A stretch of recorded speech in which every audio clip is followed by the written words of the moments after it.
umurongo wa mbere utangira muri bibilia n'uyu: mbere na mbere Imana yaremye ijuru n'isi. kuva kuri uwo murongo tugenda tubona ibindi byagiye biremwa, harimo n'umuntu.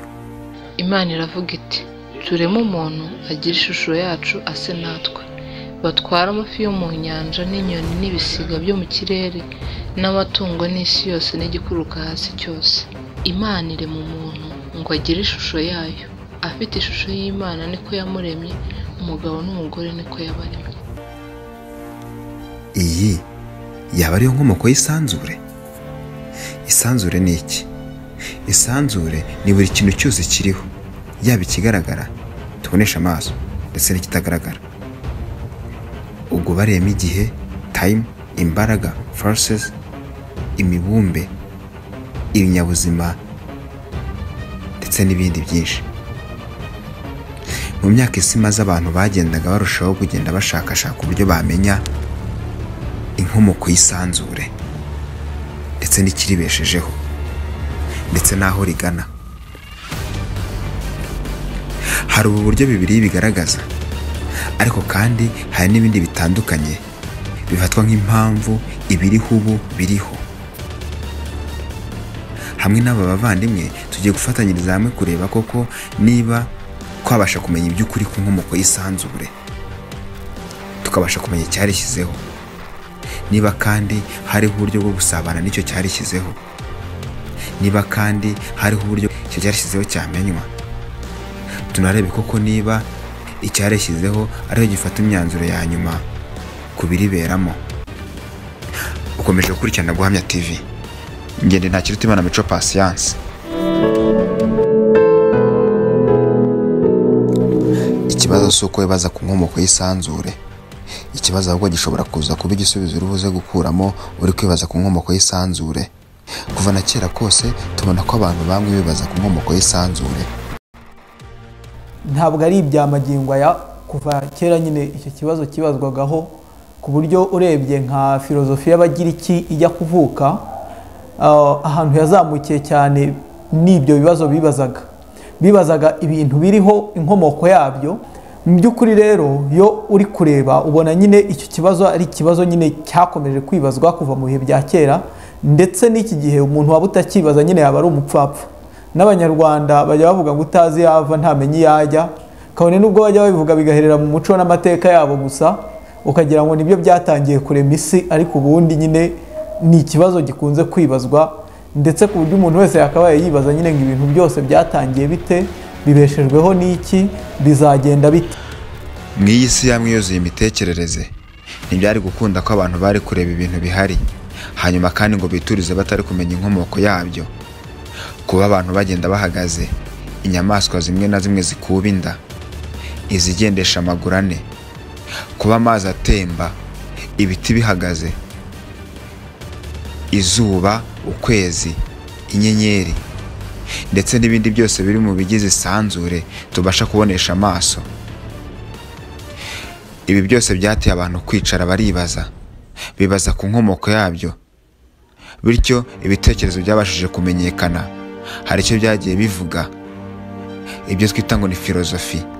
Rero urebye kera muri filozofi y'abagiriki nyine itangira aho iyo twita western philosophy, cyangwa se yatangiriye mu bice by'abagiriki, haba mu birwa by'ubugiriki byari ibirwa bya Crete, ndetse no ku butaka nyine mu bugiriki aho bitaga Aegean Sea.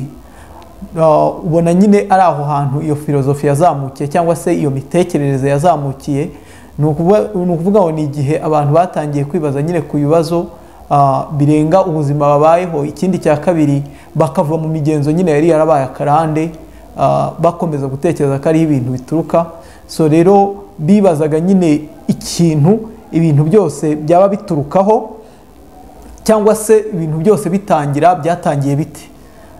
Bimwe mu bibazo bari bafite by'ingutu bikomeye cyane byari ibibazo nka bitatu. Ikibazo cya mbere kwari ukwibaza nk'ikintu ibintu byose byaba biturukaho, cyangwa se ikintu cyaremye ibintu byose, cyangwa se ikintu kigenzura ibintu byose, cyangwa se ikintu gisumba ibintu byose, aricyo bitaga monarchy cyangwa se monarchy.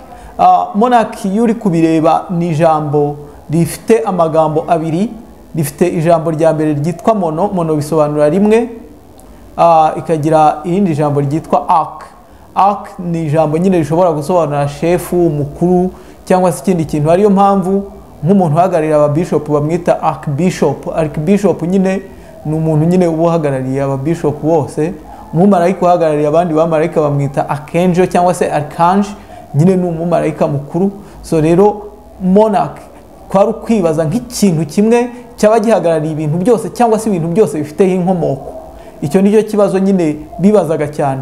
Ikindi kintu bibazagaho ibintu byose bihuriye, ibintu byose nyine bigiye bitandukanye, ubundi mu by'ukuri bihuriye he? Ari byo bitaga unity in diversity. Ni ukuvuga ngo ibyo bintu turabizi kubera ko nyine diversity nyine bisobanuye ibintu byinshi, ku buryo nk'iyo bari kuvuga university cyangwa se bakavuga kaminuza, ni ukuvuga ngo ni institution ihuriyemo ibintu byinshi bigiye bitandukanye, noneho bigasobanura rimwe cyangwa se bigasobanura unity, ubumwe, ariko bwunze nyine ibintu byinshi cyangwa se university nyine. Rero ikindi kintu ni icyo twita universe cyangwa se isanzure naryo nyine uhita wumvamo iyo isobanura rimwe, diversity cyangwa se nyine ibintu byinshi bigiye bitandukanye nyine. Noneho ibintu byose bibaho iyo bikomatanye hamwe nibyo bita univers cyangwa se isanzure. So rero icyo kibazo nacyo barakibazaga, ibintu byose bihuriye hehe. Ikindi kibazo bibazaga cyane ni ikibazo cya ibyo bita cosmos over chaos, cyangwa se kwibaza nimba ibintu biriho biri muri ordre, biri mu buryo nyine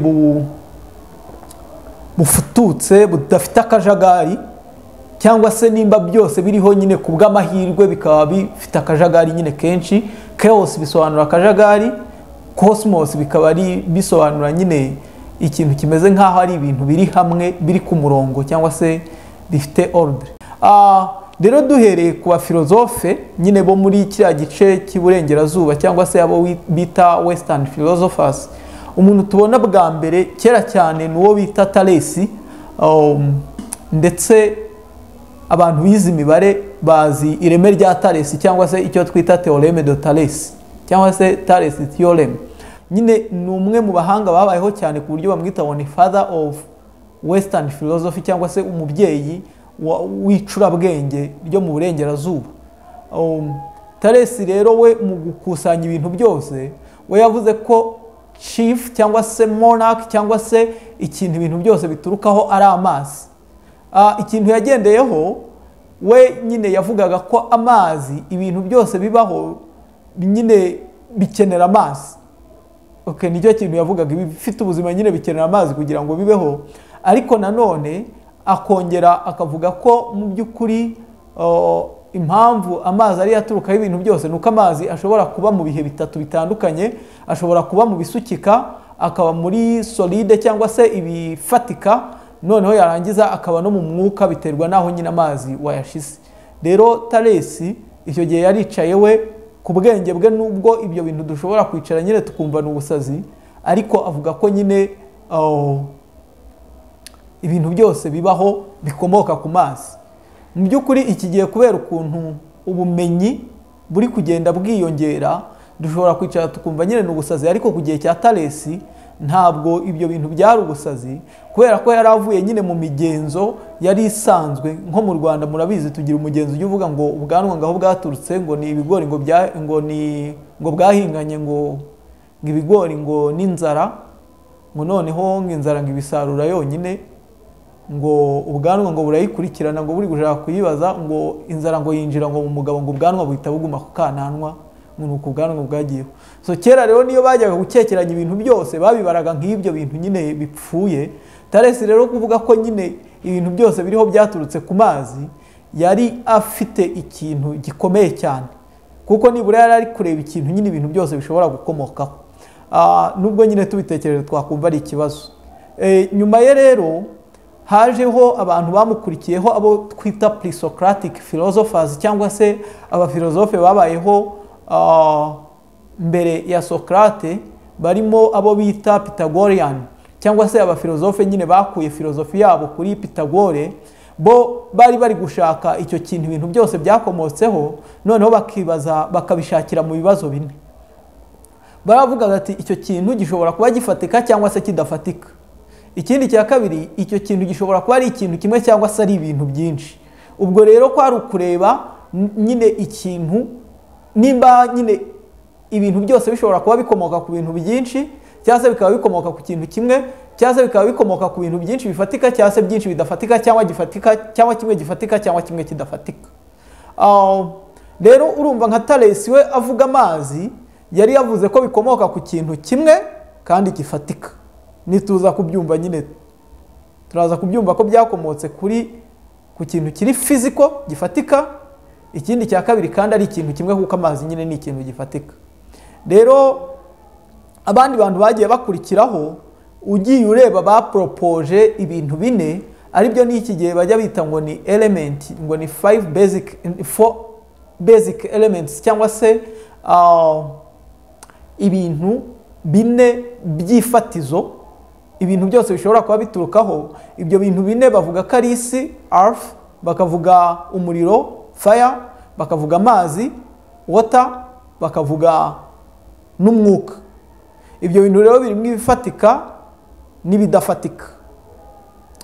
Rero urumva ni ukuvuga ngo filozofi ahantu yahagurukiye ni uko abantu bibazaga nyine ibintu biri inyuma y'ubuzima, kwibaza ngo bigenda bite. Ibyo rero ntabwo bitangaje ko umuntu ashobora kwicara agatekereza ko ibintu byose bifite itangiriro ryabyo, kuko ubundi biratangaje kubona umuntu nyine agenda ku isi agatekereza ko ibintu byose byizanye ku isi cyangwa se bikabaho kubw'amahirwe ku buryo adashobora gutekereza nyine origine yabyo. Icyo kibazo cyakomeje kuba ingorabahizi yewe kugeza no mu kinyejana cyiswe ikimurikirwa, Enlightenment Age.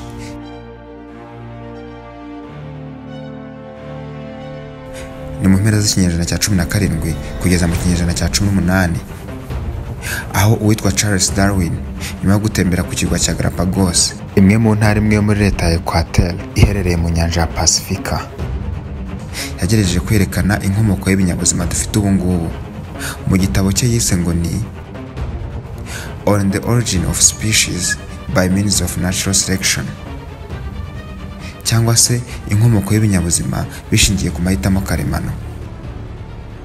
Charles Darwin yavuze yuko ibintu byose byaremwe cyane cyane inyamaswa bifite ngo umukurambere umwe byakomotseho. Ni ukuvuga ngo hariho aka organism cyangwa se akanyabuzima gato cyane kabayeho, kagenda gakura, noneho kagenda kihinduriza, kagenda kavukamo ibindi byaremwe byose cyangwa se ibindi binyabuzima byose dufite uyu munsi. Ni ukuvuga ngo ako kantu wagereranya wenda n'urushishi rukaza guhinduka urunyanya rwaje guhindukamo inkoko, inka, intama, ihene, abantu ndetse n'intare n'ibisiga byo mu kirere n'amafi, byose bikomotse kuri ako kantu.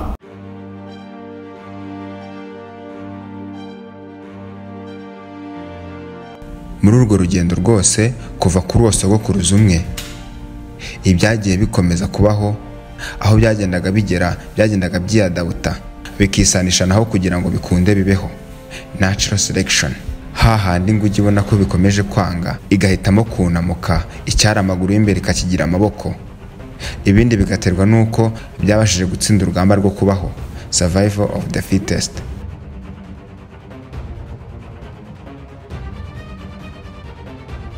Uburyo abanyasiyansi babigaragaza ni uko ibintu bifata imyaka myinshi cyane kugira ngo ikinyabuzima kimwe kive ku rwego kiriho kihinduke ikindi kinyabuzima. Icyo gitekerezo cya evolution rero cyo cyarakiriwe cyane kugeza ko ubu ngubu ari byo byigishwa mu ishuri, ko ibinyabuzima byose dufite ubu ngubu byaturutse ku mukurambere umwe, kandi uwo mukurambere ari akantu gato cyane kakagenda gakura gahindukamo ibindi bintu byose tugenda tubona ubu ngubu. Aho rero ni uburyo bagaragaza ko ibinyabuzima byabonetsemo, ariko kandi birumvikana ko ibinyabuzima bitari kubaho bidafite aho biba, aho twita mu isanzure, cyane cyane imibumbe na espace cyangwa se imyanya. None iri sanzure ryo ryabonetse gute? Mu myaka miliyari 13 na miliyoni 700, ubwo mbere yayo bivugwa n'abanyasiyansi ko nta kintu kimwe cyari gihari usibye akantu gatoya cyane katananganaga n'umwenge w'urushinge, katagira aho kabaga kari mu bihe amazero kagizwe n'ingufu z'uruhuri ndetse n'urumuri. Izo ngufu ziza kwikusanya ziraturika bimwe bihambaye cyane, kandi gaturika ku muvuduko uhambaye cyane uruta urumuri, ikiswe Big Bang cyangwa se Le Grand Bang mu rurimi rw'igifaransa. Igitekerezo cyaje mu kinyejana cya 20, aho abahanga mu bijyanye n'isanzure bagaragaje ko ubwo isanzure rikura cyangwa se rikweduka, byumvikana ko ryatangiriye ku kantu gato cyane, maze kakagenda gakweduka kakaza kuvamo isanzure turi kubona ubu ngubu. Kuko kandi ryatangiye ari ubushyuhe, uko ryagendaga riba rinini niko ryagendaga rihora nk'uko tubibona ubu ngubu. Hanyuma bya bisigazwa byose byagiye byibumbira hamwe bikagenda bigira ibyo bibyara, ariyo mpamvu tubona inyenyeri, kwezi, izuba ndetse n'imibumbe nk'iy'isi dutuyeho, Mercure, Venus ndetse n'indi itandukanye.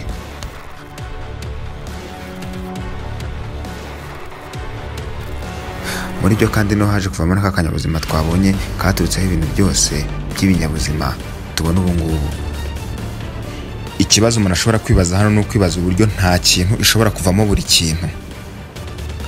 Niba ibintu byose tubona byarigeze biba mu gapuwe kamwe gato cyane kari mu busa ahatari igihe nta kintu na kimwe gihari, maze ako kantu karimo ingufu runaka kagaturika, ibintu bigatangira kugenda biboneka kugeza ku rwego tubibonaho ubu ngubu.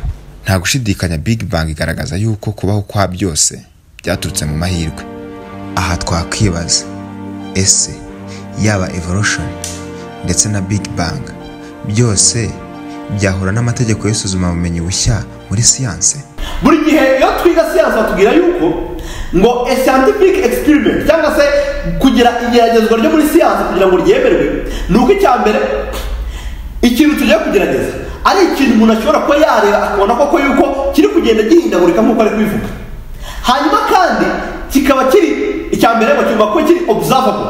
Ni ukuvuga ngo iyo experience cyangwa se iyo gerageza yo gukora ko ari observable, ni ikintu ushobora kureba. Icya kabiri repeatable, ni ukuvuga ngo gishobora kigomba kuba wagisubiramo inshuro nyinshi kandi uko gisubiyemo kigatanga ibisubizo bimwe. Dufate nk'urugero niba bagiye gukora umuti, ntabwo uwukora rimwe hanyuma ngo nuha umuntu ukabona aho ngo yarakize uvuge ngo uyu muti noneho uvura indwara. Oya, ugomba kugenda usuzuma uwusubiramo inshuro nyinshi uhereza abantu bagiye batandukanye kugira ngo urebe ko ugira ingaruka zimwe kuri babo. Ni ukuvuga ati noneho ikintu ndacyemeye ni ukuri. None niba bavuga yuko ibinyabuzima byabayeho mu myaka miliyari na miliyari, iyo experiment, iyo siyanse yahamya yuko ikintu cyavuye ku buryo kigahindukaho umuntu mu myaka miliyari. Iyo siyanse ukurikije amategeko yo kugeragezwa ko muri laboratwari, ni gute ikintu kimaze imyaka miliyari kugira ngo kibeho wagisubiramo? Ni gute wacyobuzabire? Nyine icyo kintu bavuga ubwacyo ntabwo gishoboka muri siyanse. Ntabwo ushobora kugishyira muri experiment ngo ubone ibisubizo byacyo. Ibyo filozofi ivuga nk'inkomoko y'isanzure nabyo ubwabyo ntibishoboka, kuko yaba amazi, umuriro, isi ndetse n'umwuka byose ni mata, ni ibintu bifatika, ni ibintu muri byo ubwabyo bidafite ubuzima ndetse no gutekereza, bityo ngo bibone uko birema ibindi. Nanone kandi ntibyakunda ko iyi sanzure nanone yaba yaturutse ku gukweduka kw'akantu runaka, kubera ko nta kintu kijya kirema cyangwa ngo kizane ntawe ugishyizeho. Hari impamvu ibyo Darwin yavuze nabyo bidashoboka, ni uko kuboneka kw'ibinyabuzima kutava mu kintu kitari ikinyabuzima.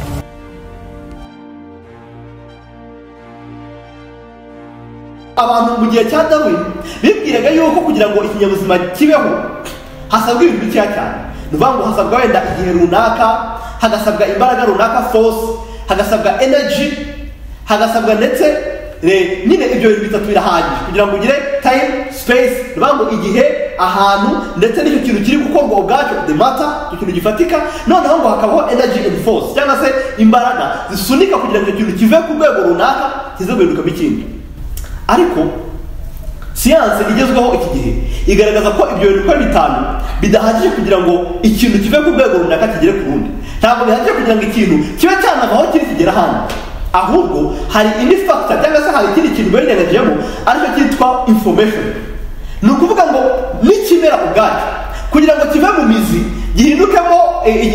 gihindukemo amababi, gihindukemo igiti cyacyo, kize kuzaho imbuto cyangwa se indabyo, haba hariho utunyangingo twitwa DNA.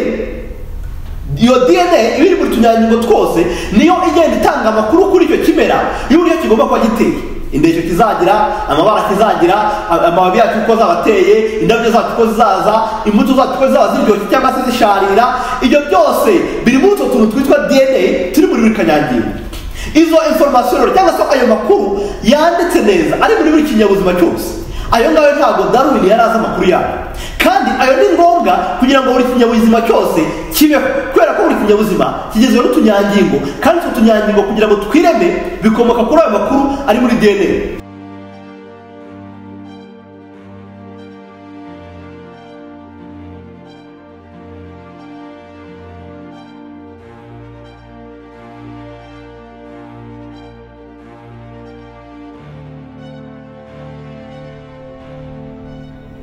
Ubusanzwe mu bigaragara hagomba kubaho igitekerezo mbere yo kugira ngo hagire ikintu runaka kiremwa, kandi icyo gitekerezo akaba atari icyo kintu kigiye kuremwa, ahubwo ari icy'umuremyi wacyo.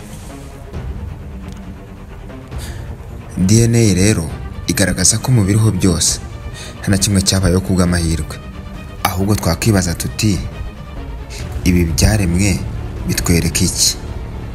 Rero bavandimwe, iyo turebye mu by'ukuri ibintu byose byaremwe cyangwa se ibintu byose biri ku isi, tubona bifite inkomoko cyangwa se ahantu bikomoka, kandi ukabona umuntu wabishyizeho ni umunyabwenge cyangwa se ikintu cyabishyizeho ni gifite nyine ubwenge busumbye ubw'abantu, ku buryo icyo kintu niyo imitima yacu nyine yaba idashaka gutekereza, ariko nicyo nyine twita Imana. Amakuru ari muri DNA ya buri kiremwa cyose, kandi nta kiremwa na kimwe, yaba ibisimba, yaba ifi, yaba ndetse n'ibiguruka, byose bifite iyo DNA, ndetse n'ibiti ndetse n'ibimera ubwabyo. Kuvuga rero ko ayo makuru ari ku murongo gutyo, asobanutse gutyo, ahora yiyandika gutyo, kuvuga yuko ayo makuru yakomotse mu mahirwe, ari ibintu byapfuye kubaho gutyo gusa, isi nyine ibibyaye. Ni nko gutekereza yuko waba ufite igitabo gifite cover page cyangwa se rwa ruhu rw'inyuma ruriho ifoto y'uwacyanditse, rukaba rwanditseho amakuru wenda ngo igitabo cyitwa wenda The Human Evolution, hanyuma kikaba gifite amapaji, kikaba gifite inyuguti zanditse, interuro, amagambo, ikibonezamvugo, byose bipanze ibika ku bindi, ibice ku bindi, imirongo ku yindi, akaba ari inkuru isobanutse kandi yumvikanye. Warangiza ukavuga ngo igitabo rero kumukirebe, uru rupapuro rwaturutse hariya ruraza rwikubita ahangaha ku mahirwe, hanyuma iki gikarito nacyo cy'inyuma kiraza kikubitaho, hanyuma ndetse haza n'umuti w'ikaramu witura ahangaha, hanyuma bivuga ngo ibintu byose biripanga kubw'amahirwe kugeza ubwo tubonye igitabo cyuzuye kandi gisobanutse. Imana yo yonyine yahozeho, nta kindi kintu cyahozeho. Isi ntabwo yahozeho, umuntu ntabwo yahozeho, Imana niyo yahozeho kuva iteka ryose. Rero niba ari Imana yahozeho kuva iteka ryose, rero ibindi bintu byose biriho kubera yuko byabeshejweho nayo, biriho kuko byaremwe nayo, kuko yo yahozeho iteka ryose. DNA nayo niko scientific bayita ngo it's the book of life, nuvuga ngo ni igitabo cy'ubuzima.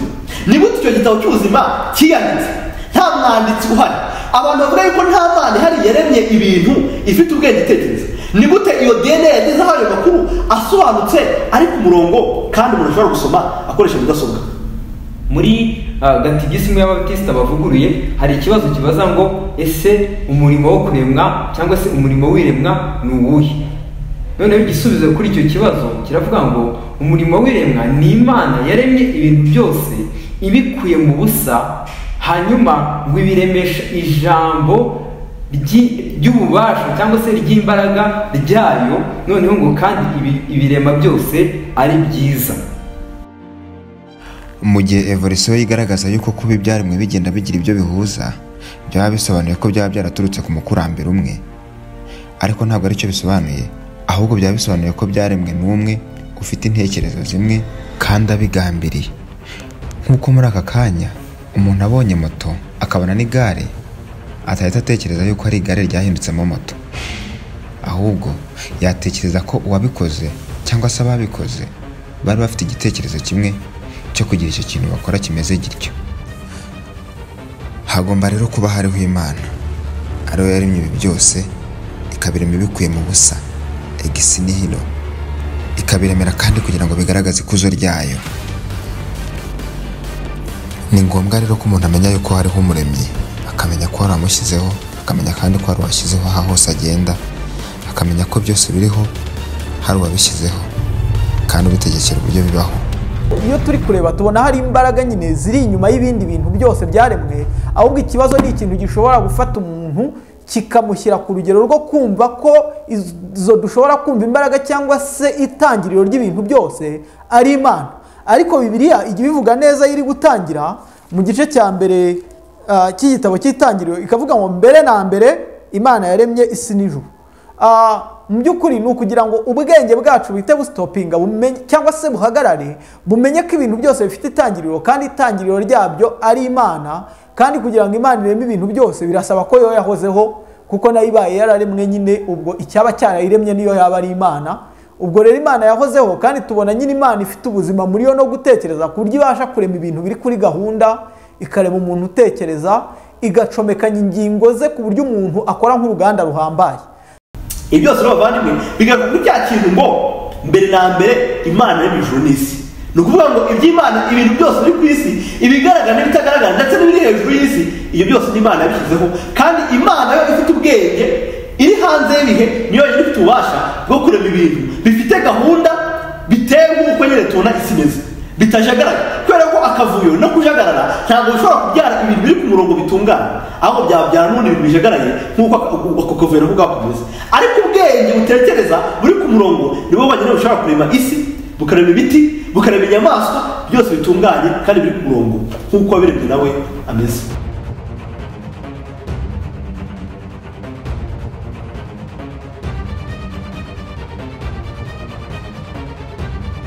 Ijuru rivuga icyubahiro cy'Imana, isanzure ryerekana imirimo y'intoki zayo. Amanywa abwira andi manywa ibyayo, ijoro ribimenyesha irindi joro. Tumaze kubona ko inkomoko y'ibinyabuzima n'isanzure muri rusange byashoboka hari dutekerereje mu buryo bubiri, aribwo kwirema by'ubwabyo spontaneous generation, ariho tubona siyansi bogamira yaba muri Big Bang ndetse na evolution, ndetse no kuba bifite umuremyi special creation. Hakaba hari uwagize igitekerezo hanyuma akagishyira mu bikorwa nk'uko tukibona ubu. Siyansi nayo ubwayo ihamya neza ko nta kintu ubwacyo kirema, biri muri scientific impossibility. Muri ibyo byaremwe harimo umubumbe witwa isi. Ni umubumbe rukumbi utuyeho n'ibinyabuzima. Bimwe muri ibyo binyabuzima ni abantu, aribo bwoko bw'ibinyabuzima bibasha gutekereza ndetse no kugira amahitamo no gufata imyanzuro ndetse no gutwara ibindi binyabuzima. Umubare munini w'abantu batuye isi ni nako bafite imyizerere itandukanye ku iyobokamana bigendanye n'icyo buri wese yita Imana. Uko batandukana ni nako uburyo iremwa ryagenze nabyo babyemera mu buryo butandukanye. Uko gutandukanira ku iremwa kandi bigenda binatandukanya intego z'ubuzima, ibyiringiro ndetse n'ishusho ya nyuma y'ubu buzima.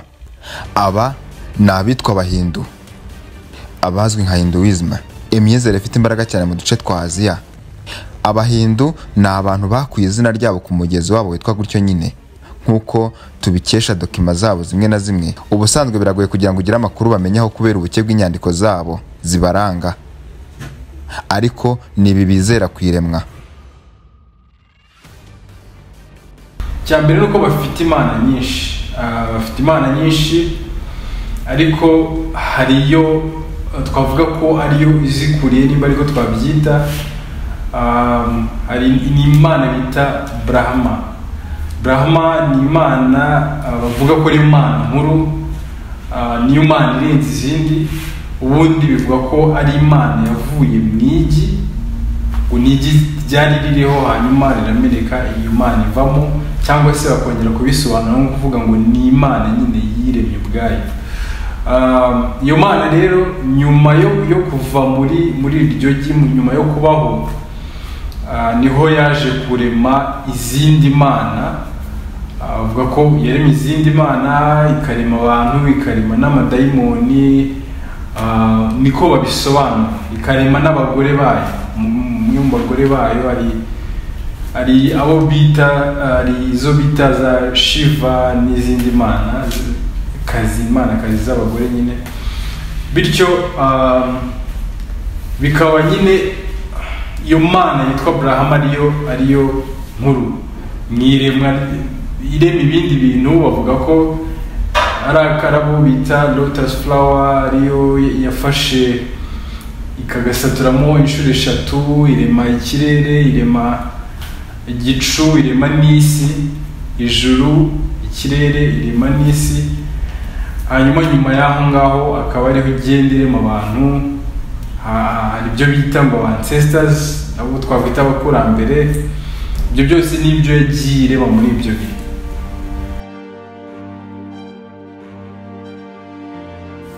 Abandi ni abazwi nka Buddhism.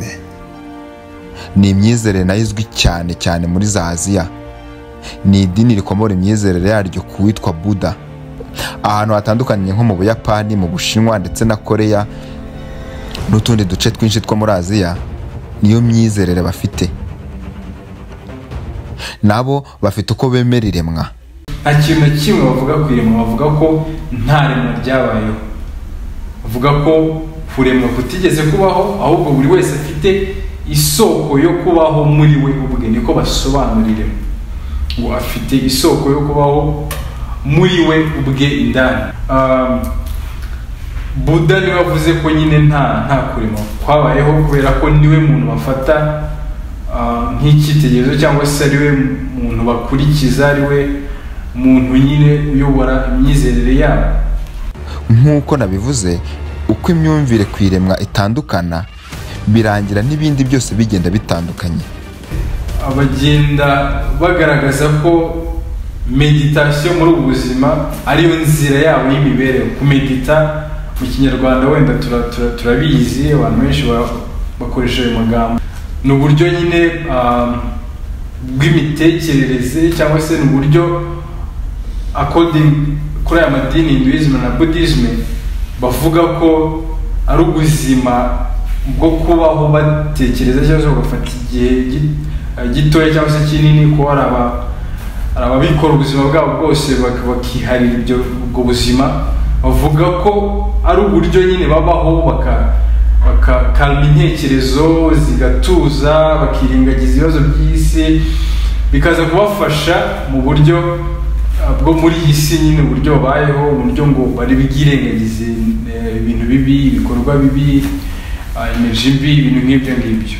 So ibyo ngibyo rero akaba ariyo nzira y'ubuzima bwabo, bitewe n'uko nyine ariyo myizerere nyine bafite, ko imyizerere bafite ku Mana niyo iyobora imibereho yabo hano ku isi. Hinduism rero yizerera mu kintu bita karma, cyangwa se mu buryo ibintu wakoze bibi bishobora kuzakugiraho ingaruka mu gihe kiri imbere. Iyo uburyo rero babaho ni uburyo bwo kwirinda ibintu bibi, ibikorwa bibi, kugira ngo ibyo bintu bakoze bibi bitazabagarukira mu gihe kiri imbere. Ariko ibyo ngibyo nyine bishobora gutuma wibaza, ni iki kigena ikibi icyo ari cyo kuri bo? Ni iki kibabwira ikibi icyo ari cyo, bityo bakakirinda, kikababwira icyiza icyo ari cyo, bityo bakaba ari cyo bakora? Igisubizo ni uko ni imyumvire yabo ibagenga. Icyo babona ari cyiza amaso yabo akaba ari cyo bakora, icyo babona ari kibi bakakirinda, kugira ngo ibyo bibi nyine bitazabagarukira no nyuma yo gupfa, bakazagaruka ari abantu bari mu mubiri w'umuntu. So ubwo buryo rero bw'imibereho yabo nta kintu twavuga kidictatinga cyangwa se kigena imibereho yabo, kubera ko Imana yabo nyine ntabwo iri in control, nta nubwo yabigena. Abandi ni Abayisilamu. Ababona abakura imyizerere mu gitabo cyabo gitagatifu cyitwa Quran, bakisha intumwa yabo nkuru yitwa Muhammad. Amakuru menshi arimo yerekeranye n'iremwa asa nayo Abayahudi bari bafite ku Mana umuremyi. Nk'uko abakristo nyine bibiliya bivuga niko Korani bivuga, uretse detail ntoya zigiye zitandukanye, ariko bavuga ko habaye iremwa mu minsi 6 Imana ariyo yaremye nyine. Nta detail nyinshi zitandukaniraho, usibye ko bibiliya bivuga mu buryo burambuye. Usanga n'andi madini rero menshi mu byo bafite kwiremwa babikura muri bibiliya. Impamvu mvuze ntyo nuko bibiliya ariho igitabo cyanditswe mbere kandi cyatanzwe amakuru yose mbere. Yaba Islam, Mormonism, abayehova ndetse n'abandi benshi bagiye bazamukiraho, abo bose niho bakura amakuru kwiremwa, ndetse abenshi muri bo n'amagingo aya barakiyita abakristo, nubwo tubona badahuza n'icyo ubukristo ari cyo. Rero usanga abantu benshi bizera umuremyi ndetse n'iremwa nk'uko tubibona muri bibiliya, bose bihurira ku kintu kimwe cy'uko bazi ko nyuma y'ubu buzima uwabaremye azakomeza kandi akagira ubutware kubo yaremye, agahemba abahuje n'umugambi we, agahana kandi abanyuranyije nawo. Mwibuke aha twamaze gusobanukirwa ko umuremyi ari Imana, ahubwo turi kwibaza ese iyo Mana umuremyi yamenywa, tukayisobanukirwa tukamenya iyo ariyo. Hari uburyo bibiliya yitwereka iremwa, nubwo mu buryo bwo kubisobanura haje kuzamo ibice bibiri. Icya mbere ni icyitwa Young Earth Creation Theory, isi ntoya mu myaka.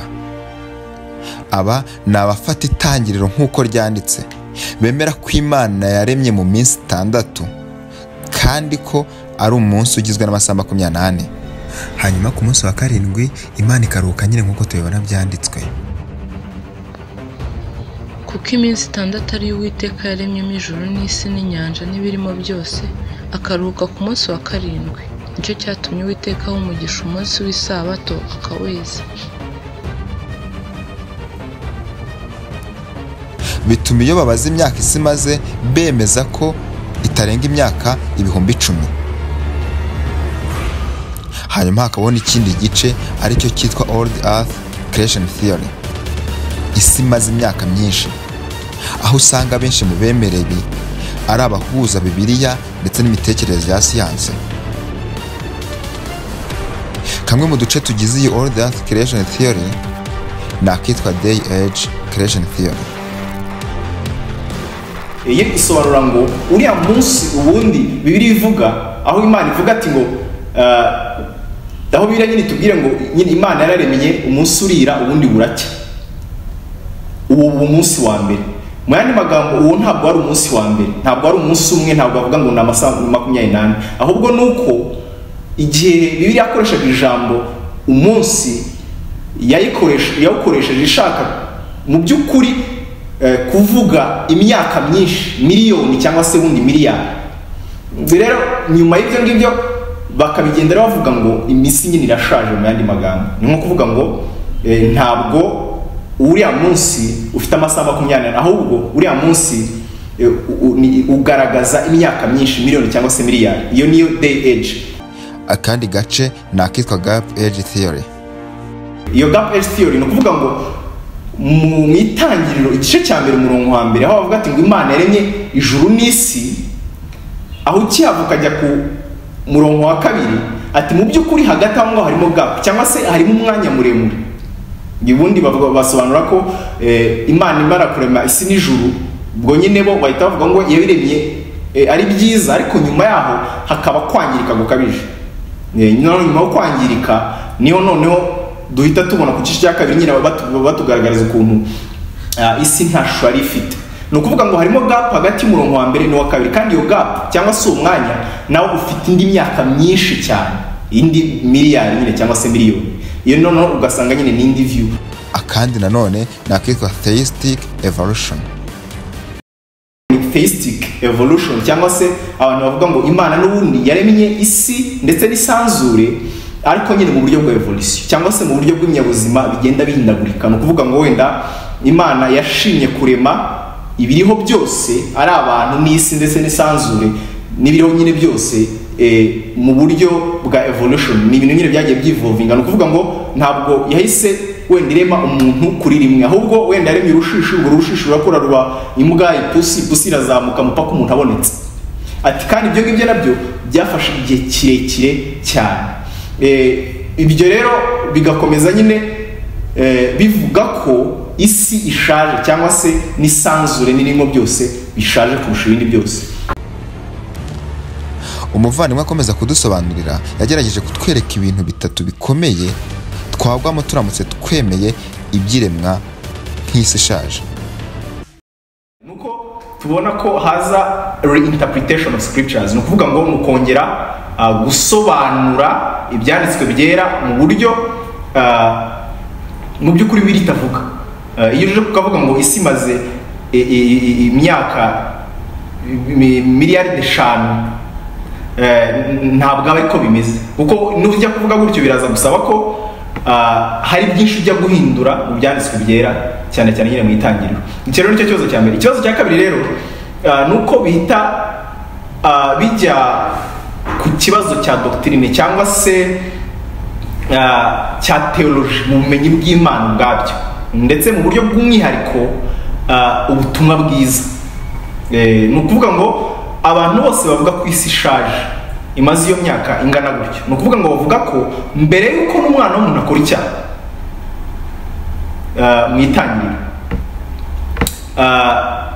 hariho n'ubundi gupfa no kwangirika. Kandi mu by'ukuri biri ijambo ry'Imana igaragaza ko icyaha ubwacyo nicyo cyazanye umuvumo, nicyo cyazanye kwangirika ku isi n'ibirimo byose.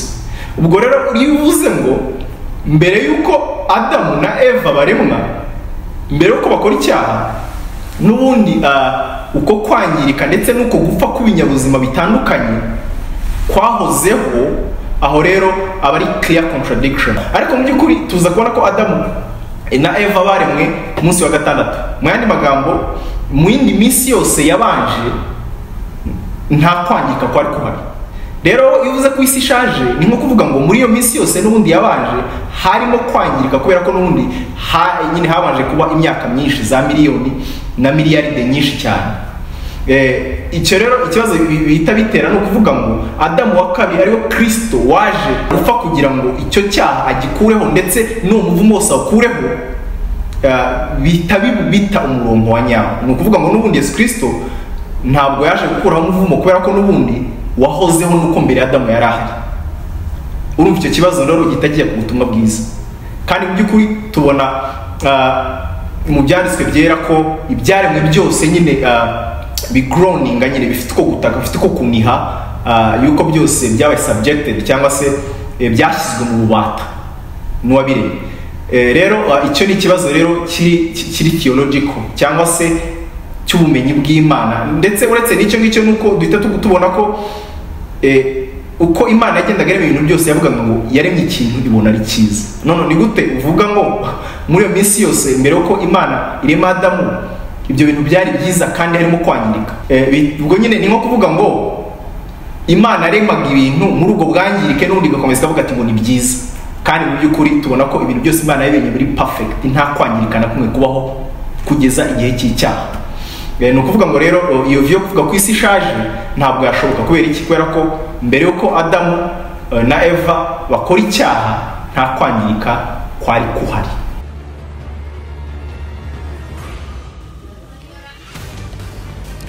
Ariko kandi niba koko turi buze kwemera isi ntoya, ubwo twaza kubihuza gute nuko ibyitwa fossil records hari amagufwa bapima bagasanga afite imyaka irenga za miliyoni, nimba isi ifite imyaka iri hagati y'ibihumbi 6 ndetse n'ibihumbi 10?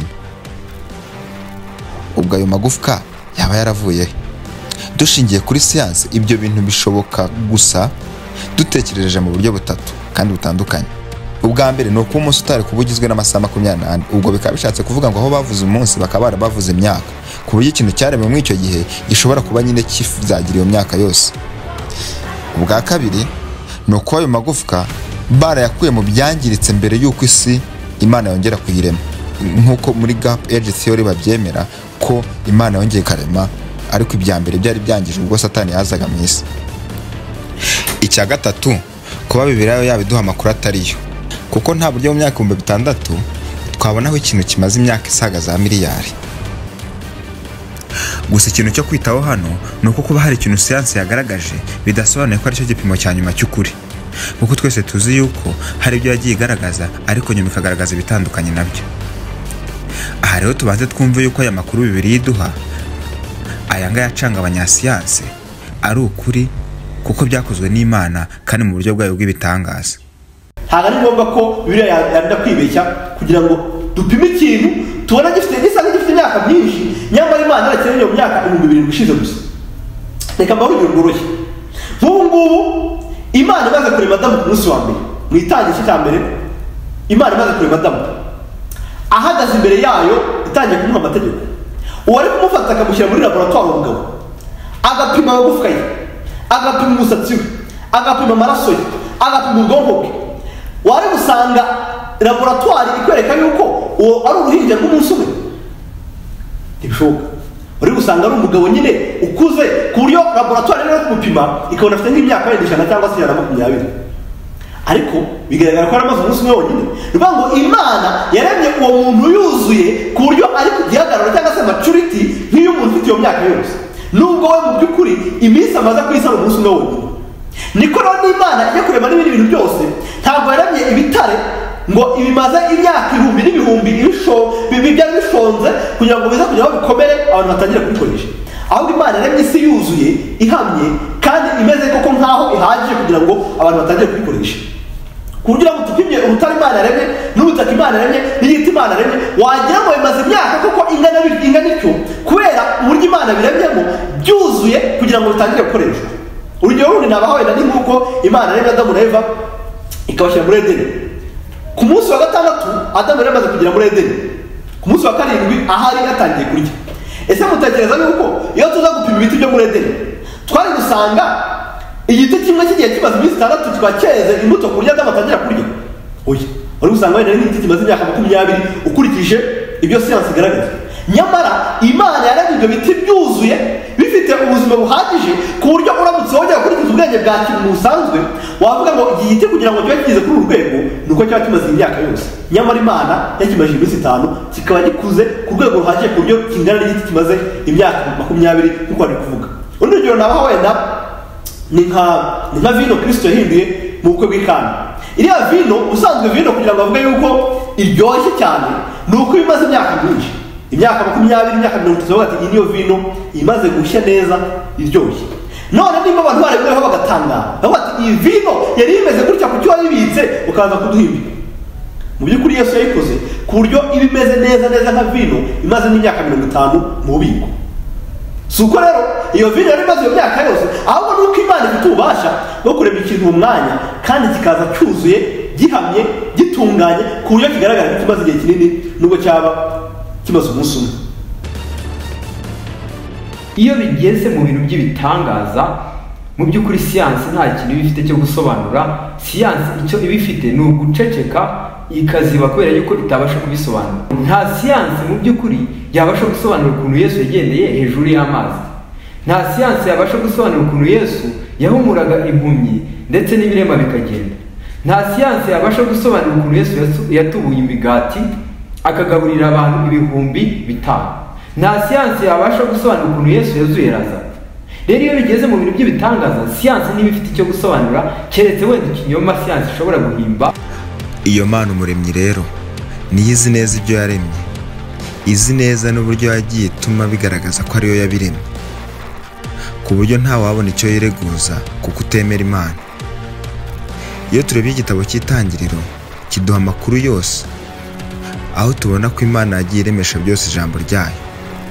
Iri jambo rero ryavugaga bikaba, ryabaga riri no gushyiraho amategeko karemano, ku buryo nyine twumva ko umugore yaremewe umugabo ngo babane amubere umufasha umukwiriye. Iryo na mbere yo kuyoboka Imana rigera hano iwacu mu Rwanda ryahoze ari itegeko karemano, ariko rero tubibona mu itangira rya byose.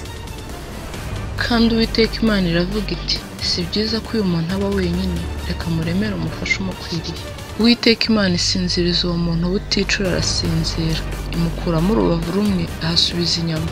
Urwo rubavu Uwiteka Imana yakuye muri uwo muntu iruhindura umugore imushyira uwo muntu. rero dufite amakuru yose ahagije dukeneye kumenya ku byaremwe ndetse n'umuremyi, kandi tubona umuremyi w'ubwe ari we uyatwihera ubwo yahaga Mose ngo ayandike. Gusa hari byinshi bitugora kubyumva nk'abantu. Wenda turebye mu bike, icya mbere ni uburyo isi yaremwe iriho ubusa gusa. Imana yabanje kurema isi, noneho isi yari idafite ishusho. Isi yari idafite ishusho bivuze iki? Bivuze yuko Imana yari imaze kurema isi, ariko nanone hari ibindi bintu yagiye irema byari bitarajya kuri iyo si. Tugenda tubona mu yindi minsi ikurikiyeho, hari ibimera byari bitarashyirwa muri iyo si.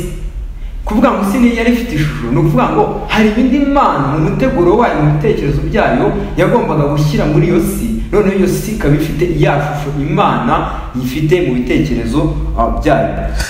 Ikindi ni ukwibaza ahantu umucyo wavaga kandi Imana yari itararema ibiva. Rero igisubizo kiroroshye kucyumva. Imana yo kugira ngo habeho umucyo ntabwo ikeneye izuba cyangwa se ukwezi cyangwa se inyenyeri kugira ngo zimurike habeho umucyo, ahubwo Imana yo ubwayo yo ibasha no gutanga umucyo.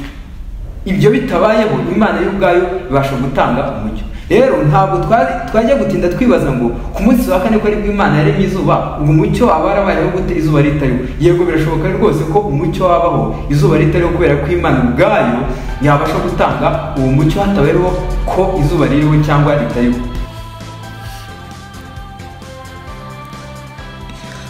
Ibi bintu byose rero Imana yaremye, Bibiliya inerekana ko Imana yagiye ibishyiraho itandukaniro hagati ya kimwe n'ikindi, ikabihereza ubwiza butandukanye.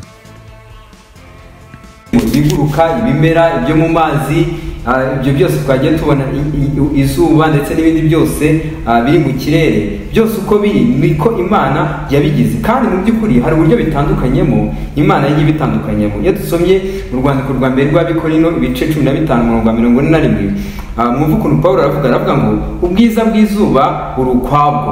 Izuba hari uburyo Imana yariremye iriha ubwiza mu by'ukuri buri ukwabwo, ngo n'ubwiza bw'ukwezi buri ukwabwo, n'ubwiza bw'inyenyeri buri ukwabwo, kuko inyenyeri imwe itanganya ubwiza n'indi nyenyeri. Murumva ko n'inyenyeri ni nyinshi cyane, ariko nizo nyenyeri uburyo ziremye, Imana ziremye mu buryo ubwiza bwazo butandukanye.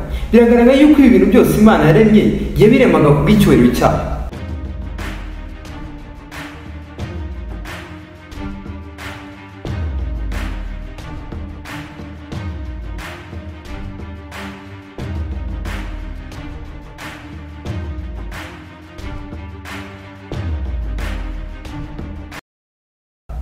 Nanone turi kureba muri iyi oda yo kuremwa, ndashaka kwihuta ku munsi wa gatandatu tubona Imana irema umuntu.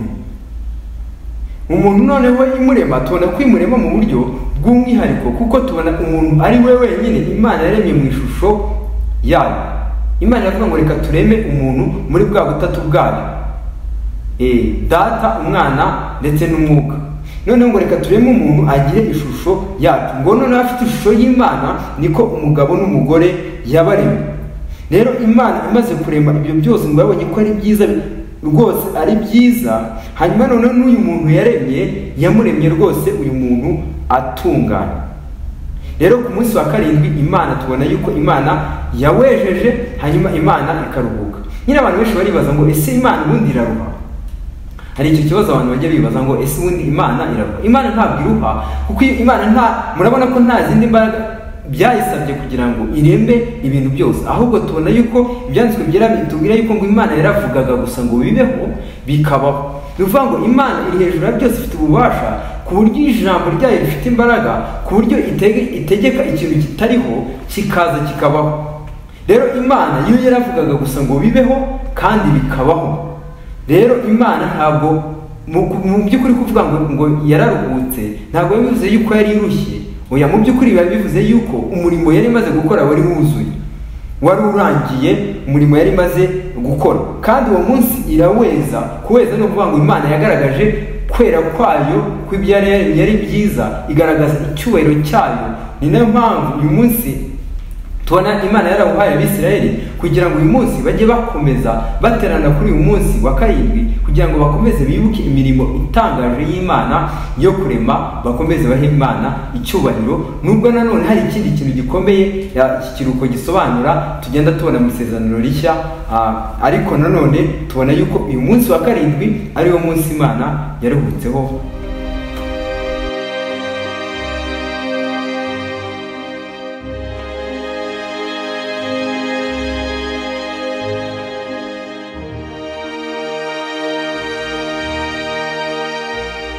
Hanyuma ikindi, hari umuntu ushobora kumbwira ati none se ko ngewe ntemera bibiliya ukaba uri kunsobanurira yuko Imana ari umuremyi ukoresheje bibiliya, ariko nawe ngufite igisubizo ngufitiye ni iki ngiki. Bibiliya yo ubwayo iyo dusomye mu rwandiko rw'Abaroma, Pawulo ahamya yuko umuntu wese ufite ubwenge abasha kureba ibyaremwe akamenya yuko Imana iriho. Ni ukuvuga ngo uburyo ibyaremwe biteye n'uko biri n'uko bigaragara, Imana yashyizemo ko nitubireba tumenya yuko Imana iriho. Rero niba umuntu ashobora kureba ibyaremwe akamenya yuko Imana iriho, bivuze yuko umuntu abasha nanone kumva agasobanukirwa yuko ibyo biriho bimwereka yuko Imana iriho, ari Imana yabibeshejeho kuko iri hejuru y'ibyo byose. Ikibazo turaza gusigara twibaza, Imana nyuma yo kurema ibyo yaremye byose ni nayo inabibeshaho, cyangwa yarabiretse ubu birimenya kuko tubyumva n'abantu benshi mu cyo twita ngo ni deism? Iyi myumvire rero isobanuye iki? Iyi myumvire ivuga yuko Imana yaremye ibyo yaremye byose, noneho ikaba itari buze kuza muri byo kugira ngo ibitware, ibigenge, ibitegeke, ahubwo mu gihe ibirema yabishyireho itegeko iryo twakwita mu cyongereza ngo the law of nature, kugira ngo iryo tegeko ribigenge byose, bityo Imana ntizemwo, ahubwo mu gihe birimo gukora cyangwa se gukomeza kubaho ubwabyo bibeho bishingiye ku itegeko Imana yabihayeho mbere y'igihe cya kera. Cyangwa se mu bundi buryo bwo gusobanura iyi myumvire twa deism, nuko nyine bavuga yuko Imana ubwayo imaze kurema ibintu byose ibishyiraho umurongo ngenderwaho, bityo nta kuntu hari buze kubaho uburyo yinjira muri byo mu buryo bwo gutanga iyerekwa cyangwa se kuvugisha abantu cyangwa se kugira ubundi buryo iri buze gukora mu buryo bw'ikirenga nk'uko twabyita ngo mu buryo buri supernatural. Noneho bityo ngo abantu bakaza kuyimenya bishingiye mu bitekerezo byabo, bidashingiye mu y'ubwayo iri kubishuya.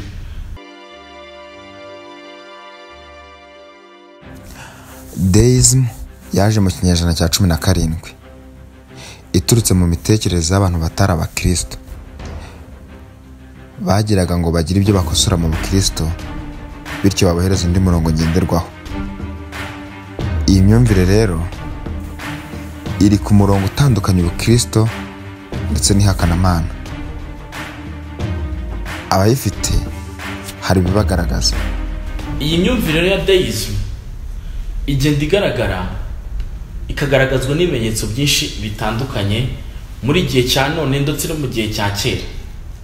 Mu ncamake, iyi myumvire igaragazwa n'ukuntu umuntu ubwe atangira gutekereza ko yakwegera Imana mu bijyanye n'ibitekerezo bye adashingiye ku ijambo ry'Imana rivuga uburyo ashobora kwegeramo Imana. Iyi myumvire igenda igaragara mu buryo umuntu ubwe yihitiramo Imana, akaba afite ibitekerezo byagira kure bikabasha kugena icyiza n'ikibi, we ubwe akaza kuba ari we pfundo ry'imyemerere ribuze kugira, akaba ari we pfundo ry'ubuzima bwe bwa buri munsi, akaba ari we ugena uko agomba kwitwara, akaba ari we ugena uko agomba kubaho bitewe n'ukuntu abona ibyaremwe bidashingiye ku cyo Bibiliya yigisha.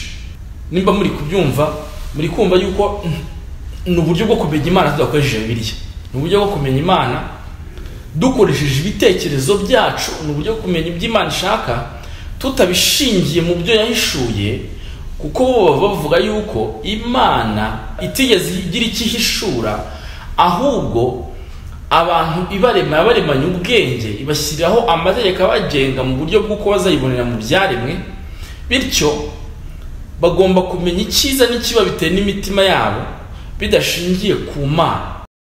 Ni handi uzumva umuntu muri kuganira akavuga ati ngo shyira mu nyurabwenge wumve, ntari gushingira avuga ngo mbese ijambo ry'Imana ribivugaho iki, ugasanga aravuze ngo mbese ubundi mu busanzwe ubundi ibintu bisanzwe bigenda gute, uburyo abantu bifata ni gute, uburyo nature yo ibigenda ni gute. Icyaha gihinduka icyaha kuko twese twemeje ko ari icyaha, ntigihinduka icyaha kuko Imana ivuze ngo ni icyaha. Urumva uburyo bigenda byinjira no mu bukristo bwa none. Iyi myemerere rero igenda igira imbaraga cyane, igatwara imitekerereze y'abantu. Ijambo ry'Imana riravuga ngo muri Yeremiya 17:9 ravuga ngo umutima w'umuntu urisha ibintu byose gushukana, kandi ufite indwara ntiwizera gukira, ninde ushobora kumenya uko uri? Biri kugaragaza yuko ibyo bintu byose umuntu avuga ngo yatekereje, ibyo bintu byose umuntu avuga ngo yageze ku rugero runaka rw'ibitekerezo, ntabwo umutima w'umuntu wabasha gutanga ibitekerezo by'ukuri by'ubumana, ahubwo uhora ushukana kuko nyine ugira indwara ngo ntiwizera gukira. Niko ibyanditswe bigera bivuga, umutima w'umuntu urashukana. Uwiringira umutima we aba rwose yiringiye umushukanyi ukomeye cyane.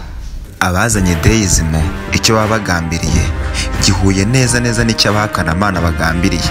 Bose ntibaba bashaka kwemera ko Imana igifite ubugabe ku byo yaremye, babyibuza nkana kugira ngo batumva ko izagira ibyo ibabaza, cyangwa se ngo n'ubu babe bumva ko ibagenga. Mbese kuri bo ibyaremwe byose ni nk'isaha, urayikora ubundi ukayishyiramo ibuye, ubundi ikatangira kwibarisha. Niyo mpamvu badashaka kumva ko ibyanditswe byera ari byo bigaragaza Imana y'ukuri, kuko iyo Mana yo muri byo yigenga byose.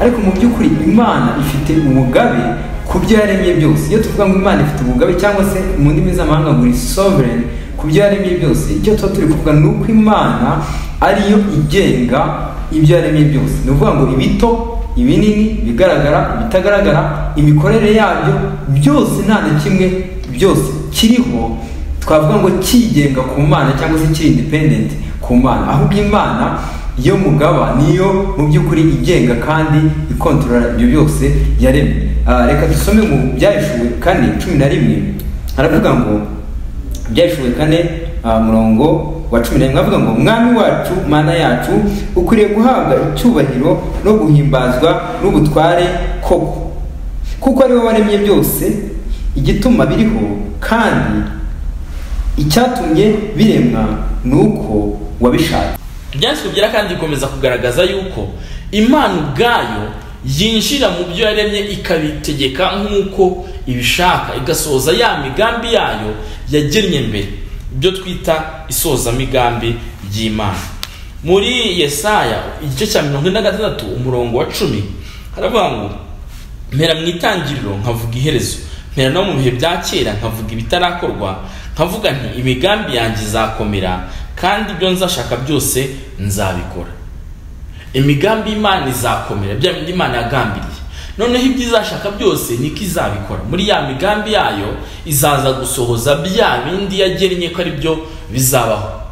John Calvin wavuze uburyo n'ikibabi kijya kugwa hasi Imana ari itegetse ngo kigwe hasi, ari iri kugena uwo mugambi, ari we yo yinjiye muri uko gusohora k'uwo mugambi yagennye kera, yuko n'ikibabi kigiye kwikubita hasi.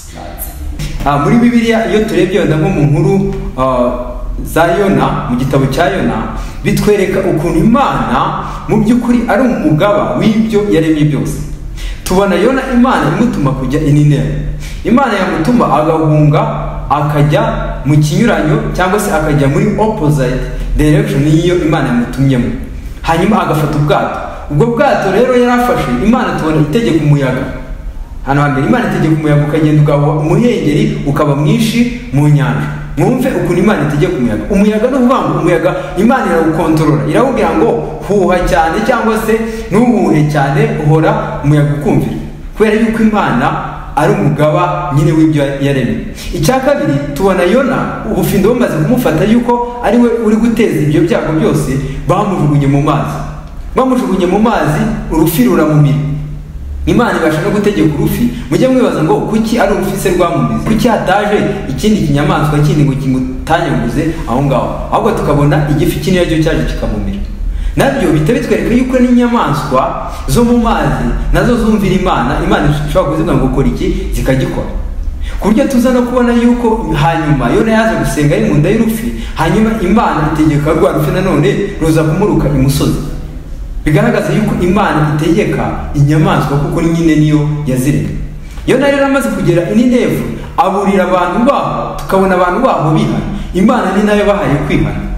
Imana rero ifite n'ubugaba ku buryo ari nayo igenga abantu mu by'ukuri, ku buryo abantu nabo batavuga ngo bari independent cyangwa se nabigenga ku Mana, kuko abantu b'Ninevu tubona baca bugufi bose bakihana.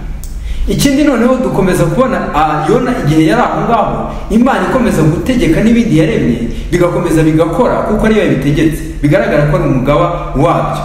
Imana itegeka izuba ngo rikaba ryinshi rigatwika Yona. Buri kubyumva, Imana ikongera ngo igategeka ngo uruyuzi rugakura. Bigaragara ko n'ibimera nabyo Imana nabyo ibigenga. Imana ikongera ngo igategeka na twa dusimba twasi tukarya ngo uruyuzi rukongera ngo rukuma. Bigaragara yuko ari na twa tundi dutoya dutekereza na bya bindi binini dutekereza, byose biri munsi y'ubutware bw'Imana. Imana niyo ibigenga. Rero iyo tuvuga yuko Imana ari umugaba, nuvuga ngo n'ibyo yaremye byose biri munsi y'ubutegetsi bwayo, biri munsi y'ububasha bwayo, biri munsi, nuvuga ngo imikorere yabyo niyo ibitegeka byose. Rero iyo tuvuga ubugaba bw'Imana nicyo tuba tuvuga.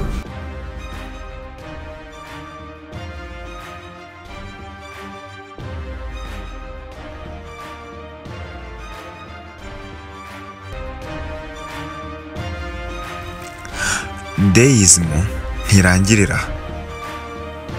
Turakomeza kugenda tureba n'ingaruka yigira mu Bukristo na bugingo n'ubu.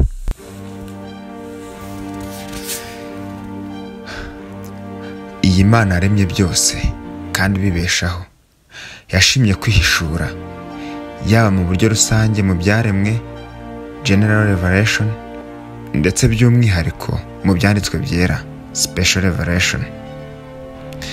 Ibyanditswe byera bitwereka ko ari Imana iri mu butatu, ariko si ikintu cyemerwa na bose. Hari amadini amwe n'amwe atabyemera, hakaba n'ayemera ko ari Imana imwe ihishura mu buryo butatu: Data, Umwana ndetse na Mwuka Wera. Ndashaka kuvuga ku bantu babiri bigisha ikinyoma. Abambere ni Ababurahamu, bavuga ko Imana ari imwe. Ubwo bivuze ko Kristo atagifite uburenganzira bwo kuba umwe mu bagize Imana. Ayo magambo ndayavuga atancitse, kuko Imana ni triune God, ni Imana imwe mu butatu butagatifu. Gatatu ihagarariye persona, rimwe ihagarariye kamere. Rero iyo Kristo uvuze ngo Imana ni imwe, Imana Data, ukavuga ko Imana Umwana atari Imana, ahubwo ari Imana Data yaje guhinduka, ububeshye. Kubera ko ntabwo Imana Data ari yaje gupfira abantu, ahubwo Imana Umwana niwe wambaye umubiri aza gupfira abantu.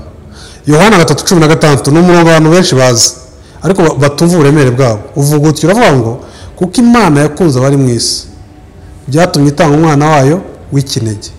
None se ubwo uretse ubusazi, ni gute bavuga ngo Imana ni imwe niyo yaje kuzihinduka Kristo mu ijuru ntiyasigarayo? Ubwo se ninde wakunze abari mu isi? Ninde witanze se? Ni nkaho wavuze ngo biri kwe gukosorwa, ikavuga ngo kuko Imana yakunze abari mu isi, byatumye yo izihinduka Umwana wayo. Irekeraho kuba Imana. Ubwo ni ubusazi. Hagomba kuba ukunda, hakaba n'upfira abantu. Hagomba kuba utsindishiriza abantu, hakaba n'ufite amategeko ye ashaka ko abatayumvira bajya mu ikuzimu. Ariko si ibyo gusa, bituranga Korinto 2 igice cyaho cya nyuma, n'ubundi tubona iyo ngingo ivuga ngo ubuntu bw'umwami wacu Yesu Kristo n'urukundo rw'Imana umupersona wa kabiri no kubana n'umwuka wera umupersona wa gatatu.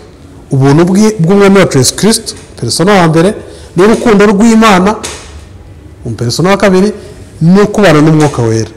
Bibiliya buri gihe igaragaza ibyo. Nibyo mu itangiriro bavuga igice cya 1:26 batangiye kuvuga inkuru y'irema bashyira mu bwinshi bakavuga ngo mureke tureme. Nese utekereza ko Imana iri muri projet yo kuvuga amagambo ayicitse? Ijambo niyo riri mu bwinshi cyangwa riri mu buke, iyo riri muri bibiri bifite icyo rivuze. Wenda mu Bagalatiya umuntu usoma Bibiliya arabizi ko birivuga ngo Imana yavuze ngo urubyaro bw'Aburahamu ngo niyavuga imbyaro nko kuvuga benshi. Nuvuga ngo ijambo muri Bibiliya niyo riri mu bukeya biba rifite icyo risobanuye. Imana yahise niyo yashaka iyazi. Niba rero birivuga mu itangiriro ikavuga ngo tureme igashyira mu bwinshi, ujye umenya ko imituha amakuru ko hari abapersona batatu bagize ubutatu butagatifu.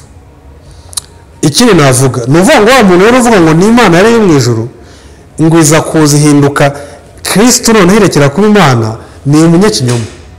Kuko nibishoboka gakiza nikaba kagishoboka byaba bibaye ubusazi.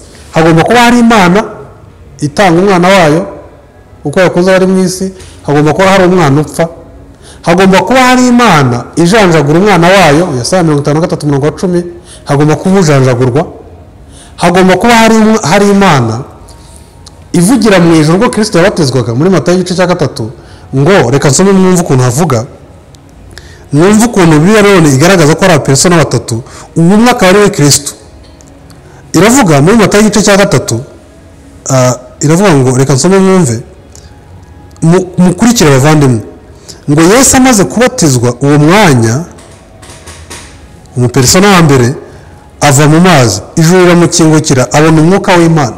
Umupersona wa kabiri amanuka asa n'inuma amujyaho. None ngo ni Imana imwe igenda ihindura bayigeranya n'ikinyoma, babigeranya n'ukuntu amazi ava mu cyiciro kimwe cy'amazi ari rikidatemba akajya kuba urubura iyo yakonjesheje cyane cyangwa washyushye agahinduka umwuka. Ntabwo ari byo, ni ikinyoma. Kuko ya mazi yahindutse umwuka ntabwo aba akiri urubura, nta nubwo aba akiri atemba. Kimwe kiva mu isura imwe kijya mu kindi. Ariko mvuko birivuga itugaragariza ahantu hatatu abapersona batatu bahahuriye, umwe azagaragara ku wundi. Mvuko birivuga Yesu amaze kubatizwa umwe ava mu mazi, ijuru riramukingukira abona umwuka w'Imana we umupersona Kristo wundi Yohana 1:14 yanditse akavuga ngo jambo yaranye n'Imana kandi jambo yari Imana niwe yaremye byose, ngo jambo nguwo ngo yambaye umubiri 1:14 yambaye nyine njyewe ntago nge ndi imyenda, hari nge hari no kwambara, hambara igihari. Jambo yari asanzwe ahari aranje yambara umubiri. Jambo rero y'Imana 100% niwe mwuka wera aje akajyaho. Wa wundi muri Yesaya yavuze ngo Imana yavugiye mu kanwa k'umuhanuzi Yesaya. Noneho mu byakomeye bakavuga ngo umwuka wera yavugiye mu kanwa, hamwe ngo Imana yavugiye mu kanwa k'umuhanuzi Yesaya, ahandi bakavuga ngo umwuka wera yavugiye mu kanwa k'umuhanuzi Yesaya. Bibiliya ntabwo itakaza amagambo, ntabwo ari waraza guteza waraza ngo uvuge gusa nk'umwana wiga kuvuga ubusuzuguye Imana. Ijambo ryose rifite uburemere. Uwo umwuka wera amuje ku rutugu. Icya gatatu, maze ijwi rivugira mu ijuru, umupersona wa gatatu unavuga nguyu umwana wanjye nkunda nkamwishimira. Tubonye umwana w'Imana wanditse wahindutse umuntu, tubonye umwuka wera amuhagarara avuye mu ijuru, tubonye Imana ivuga ijwi iri mu ijuru ikavuga ngo nguyu umwana wanjye. Ninde mutumva ko bari abapersona batandukanye? Ninde utumva ko uvuga ari umupersona umwe n'ubwirwa akaba ari undi mupersona, n'umuhagaze ku rutugu akaba ari undi mupersona? Nibyo mu Bakorinto wa mbere Pawulo avuga iby'Imana, avuga ngo umwuka wera atanga Imana uko ashaka. Ubwo se ninde utumva ko ari umwuka wera ari umupersona ufite ubushake bwo gutanga Imana? Umwe akamuha kuvuga mu ndimi mu gihe cyabyo, undi akamuha guhanura. Rero muri iyi mirimo itandukanye y'ubutatu bisaba kwitonda kugira ngo umuntu ataza kugira uwo atesha agaciro.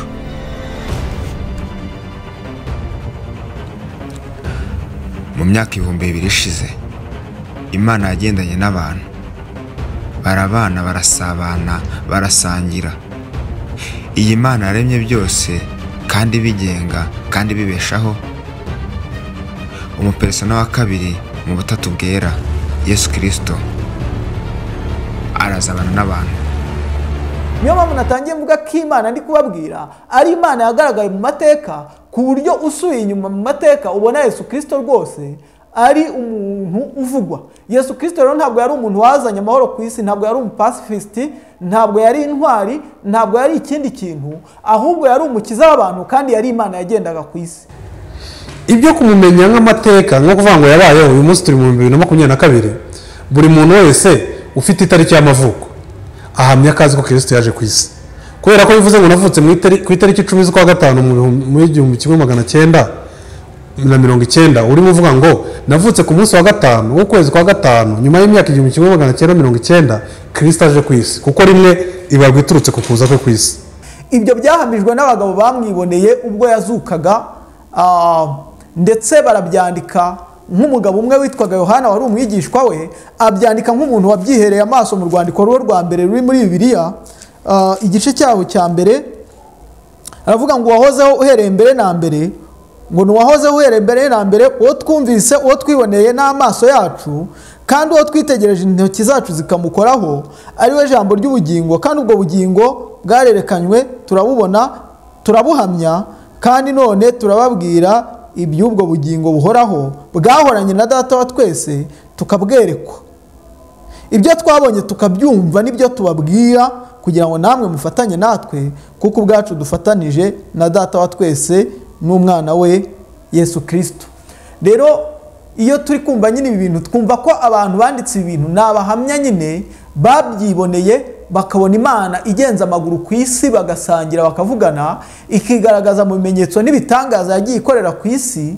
Ariko nanone ni Imana nyine yari Imana muntu, cyangwa se God man, ni Imana yari yambaye umubiri w'umuntu, ku buryo nyine Yesu Kristo yapfuye nyine yishwe n'abagome, noneho arangije arazuka, byerekana ko ari umwana w'Imana, kandi binahamya ko ari Imana koko. Arangije asubira mu ijuru, azagaruka aje kujyana abe. Icyo nshaka kubanza gushimangira cyumvikane neza nuko Yesu yabaye umuntu 100%. Nibyo Yohana yanditse mu gice cya mbere ku murongo wa 13, aravuga ngo jambo yabaye umuntu abana natwe, ngo tubona ubwiza bwe busa n'ubw'umwana w'ikinege wa se, yambaye cyangwa se yuzuye ubuntu n'ukuri. Rero ndi gushaka kuvuga iki? Ndi gushaka kuvuga ko Yesu yaje akambara umubiri w'umuntu kandi akaba umuntu byuzuye 100%, ariko kandi akaba akiri n'Imana 100%. Ni ukuvuga ngo kamere y'Imana n'umuntu, umuntu ubwo ndi kuvuga umubiri w'umuntu, kuko Yesu yambaye umubiri w'umuntu, Imana muntu niyo magambo akoreshwa n'itorero kuva itorero ryabaho. Imana muntu, Kristo Imana muntu. Ni ukuvuga ngo kamere y'ubumuntu na kamere y'Imana byari murimo byose, ariko akaba ari Imana 100% bitagabanutse kuba Imana, ari n'umuntu 100%, ariko ari Kristo. Rero iyi Mana yaremye byose, ikarema inyenyeri, ikarema inyanja, ikarema inzuzi, ikarema ibyo twese tureba, yambaye umubiri w'umuntu. Biteye ubwoba no kumva ayo magambo. Iyo dusomye Bibiliya tubona ko kuzura k'ubumana kose ku bantu bica muri Kristo Yesu. Uyu Kristo Yesu niwe tugiye kurebaho. Agaciro ke naka ni Imana ikomeye, ni igitangaza, ni umuremyi w'ibyaremwe byose. Uyu nguyu Bibiliya ivuga ko nta bugingo buhari mu gihe utamwizeye, kandi yarabyihamirizaga. Cyokora kugira ngo bibe atari ukuri, byaba bisobanuye ko yari umusazi Kristo, nta kindi gishoboka. Kuko we yarihamirije ngo Yohana 12:3, ubundi bwo bugingo buhoraho, ko bakumenya ko ari we Imana y'ukuri, si ibyo gusa, bakamenya n'uwo watumye ari we Yesu Kristo. So rero ikintu nshaka kugaragaza nuko Kristo Bibiliya imugaragaza iki. Niba uvuga ko uri umukristo wizera Bibiliya, cyangwa se ukabona umuntu unayirwanya, nibura amenye ibyo imuvugaho, ari byo bihe Imana ikomeye, igitangaza, data wa twese, umuremyi w'ibyaremwe byose, ubugingo bwacu. Iyi Mana y'ukuri tumenyera muri Kristo Yesu iri mu butatu bwera, tunabona yuko ari nayo izaca imanza, kandi izazica kubera ko ifite ubugabe ku byo yaremye byose, hanyuma ihembe abahuje n'umugambi wayo, kandi nanone ihane abagenza ukundi. Iyo uvuze ko Imana ari umucamanza, abantu babyamaganira kure, bakuzunguriza umutwe, bakubwira ko icyo ari igitekerezo gishaje cyo mu isezerano rya kera. Ubu ngubu ari Imana y'urukundo, umubyeyi. Ariko se niko biri bivuga? Reka turebere hamwe icyo biri bivuga ku Mana umucamanza. Mu itangiriro igice cya 18 umurongo wa 25 haravuga ngo, umucamanza w'abari mu isi ntiyakora ibyo kutabera. Itangiriro 18:25. Iyo usomye muri uno murongo hari ibintu nk'abiri ubona.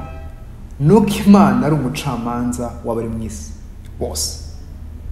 Ikindi cya kabiri, nuko Imana itabasha gutanga ubutabera bupfuye. Urubanza zarucira abantu batigeze bamenya Imana ngo bayubahirize nk'Imana nk'uko twabibonaga mu Baroma, ahubwo bihimbiye izindi mana, bityo bakaziramya bakazikubita imbere, kandi ariyo yonyine ikwiye kuramywa n'amashimwe no gushyirwa hejuru no guhimbazwa.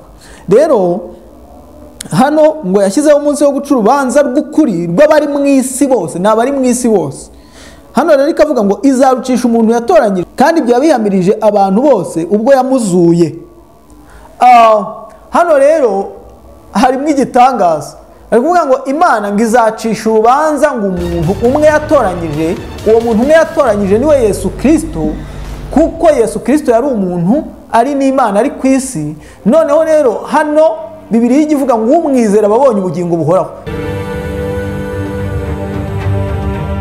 Imana yagennye umwana wa Yesu Kristo, umucunguzi wari mu isi, kuba umucamanza w'abari mu isi. Ibyo tubibona muri Yohana igice cya 5 umurongo wa 22. Kumanura reka dusome. Kuko ari nta n'umwe data aciraho iteka, ahubwo yabihaye umwana ngo abe ari we uca amateka yose, kugira ngo abantu bose baho umwana nk'uko bubaha se. Utubaha uwo mwana ntaba yubashye na se wamutumye. Urumva ko hano avuze ko Imana rwose nta n'umwe iciraho iteka, ahubwo yabihaye umwana wayo guca amateka, kugira ngo ubahe Imana, ubahe umwana nk'uko ubaha Imana. Iyo umanutse ku murongo wa 27 bakomeza bisubiramo bavuga ngo kandi yamuhaye ubutware bwo guca amateka, kuko ari umwana w'umuntu. Ntimutangazwe n'ibyo, kuko igihe kizaza ubwo abari mu bituro bose bazumva ijwi rye, bakavamo abakoze ibyiza bakazukira ubugingo, n'abakoze ibibi bakazukira gucirwa iteka. Mbese n'ibiki bikwiriye kuranga umucamanza? Icyambere, umucamanza akwiriye kuba afite ubutware, authority. Abakwiriye rwose kuba ari umuntu ufite ubushobozi bwo guca urubanza rukaba uko nguko aruciye.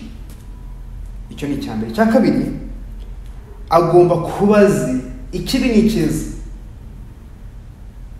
Twabonye mu itangiriro 18:25 avuga ngo umucamanza w'abari mu isi bose ntiyarenganya. Agomba kuba azi gutandukanya ibinyuranye, gutandukanya ibyiza mu bibi.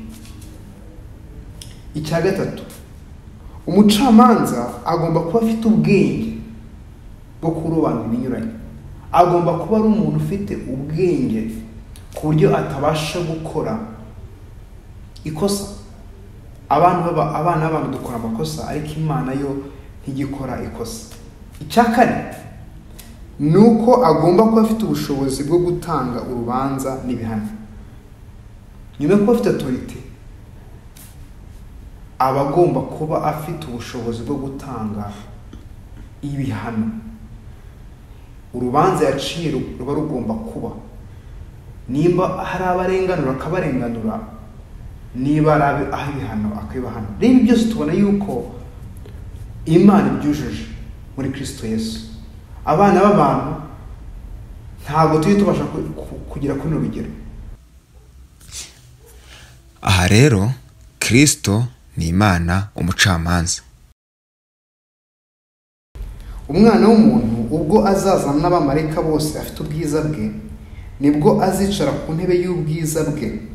Amahanga yose azateranirizwa imbere ye, abarobanura nk'uko umwungeri arobanura intama mu ihene. Intama azazishyira iburyo bwe, naho ihene azishyire ibumoso.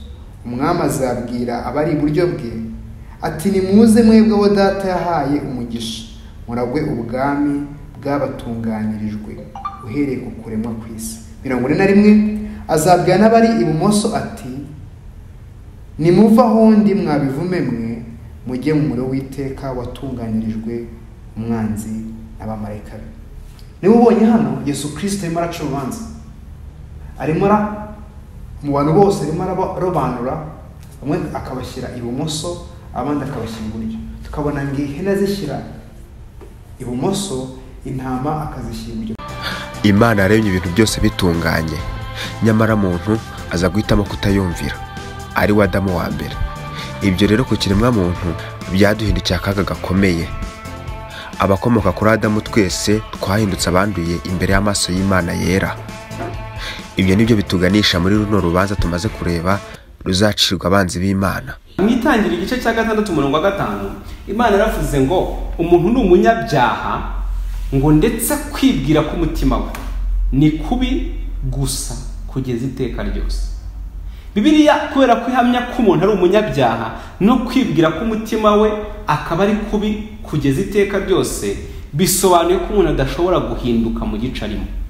Bivuze ko umuntu ni umunyabyaha muri kamere ye, ni imimerere ye niko ateye, nako avuka kandi agakora ibyaha. Ikibazo rero gihari gikomeye ni uko Imana yera kandi ikabitunganye. Imana yarabyivugiye, iravuga ngo ifite amaso adashobora kwitegereza icy'ubugoryi. Ni ukuvuga ngo ubwo kwera kw'Imana, ubutabera bw'Imana, gucyanuka kw'Imana, ibyo byose ni byatuma itabasha kubana n'umuntu. Biravuze ngo umuntu w'umunyabyaha wabikoze agomba guhabwa ibihembo by'ibyaha ari bwo rupfu, kugira ngo Imana imuhe ubutabera. Aha rero mu gakiza deism izamite. Tubyibukiranye, deism ntihakana Imana, ahubwo ishingira ku byemezo bya muntu.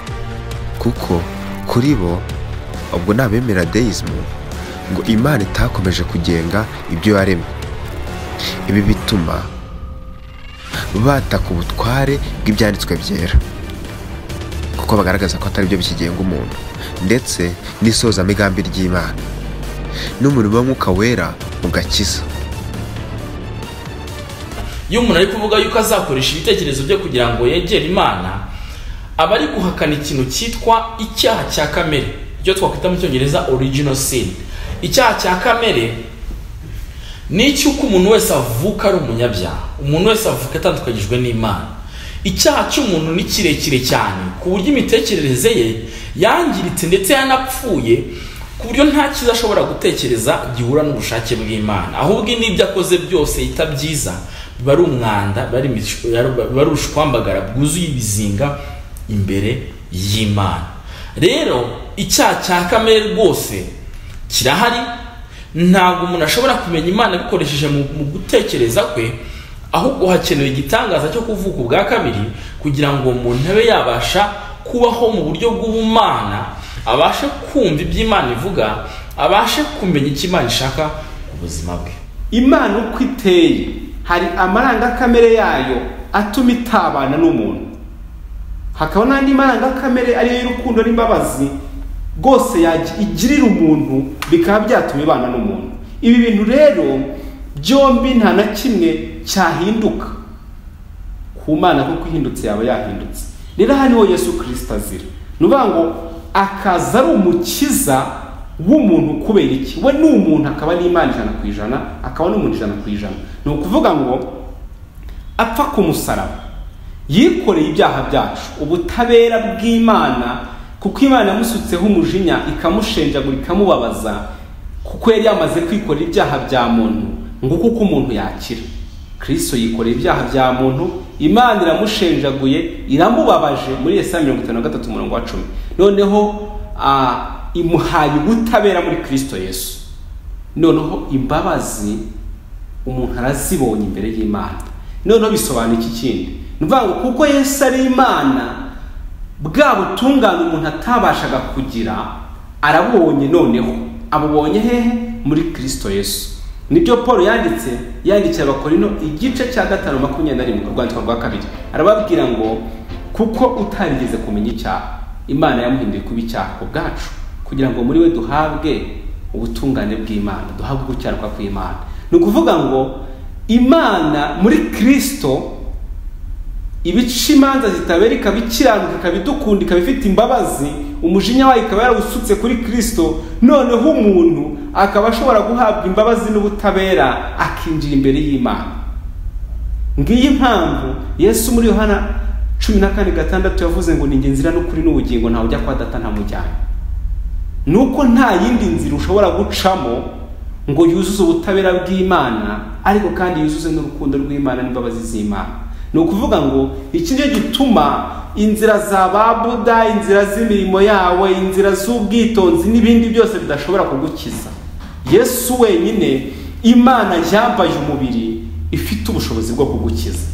Ushobora kwibaza ngo Yesu we umwe yakijije abantu bose bazamwizera. Ubanza utekereze ko ari Imana yambaye umubiri, uwavuye mu ijuru akaza mu isi, Imana igasiga ubwiza, ikaza muri iyi si igacunaguzwa, ikanga igatukwa n'abantu, ikajya ku musaraba w'ibivume kugira ngo umuntu abashe gukira.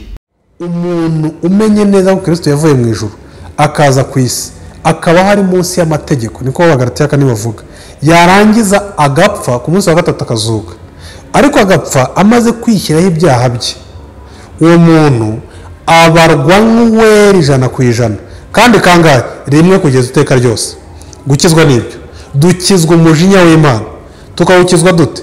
Imana iwusutse kuri Kristo, nk'uko Yesaya 53 yabivuze.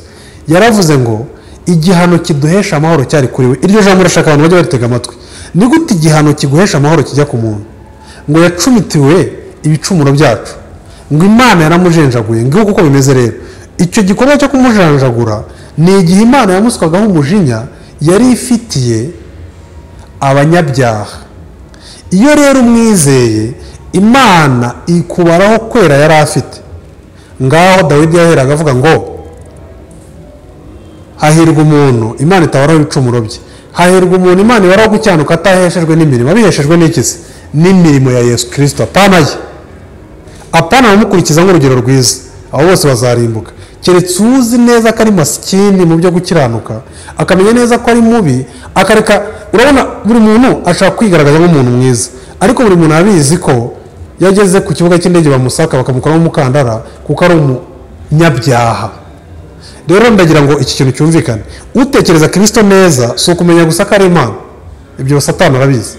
Si ukumenya, ni n'ukuri, si ukumenya gusa ko yaje yambaye umubiri, oya, ni ukumenya isano iri hagati yo kuza kwe n'ubunyabyaha bwawe.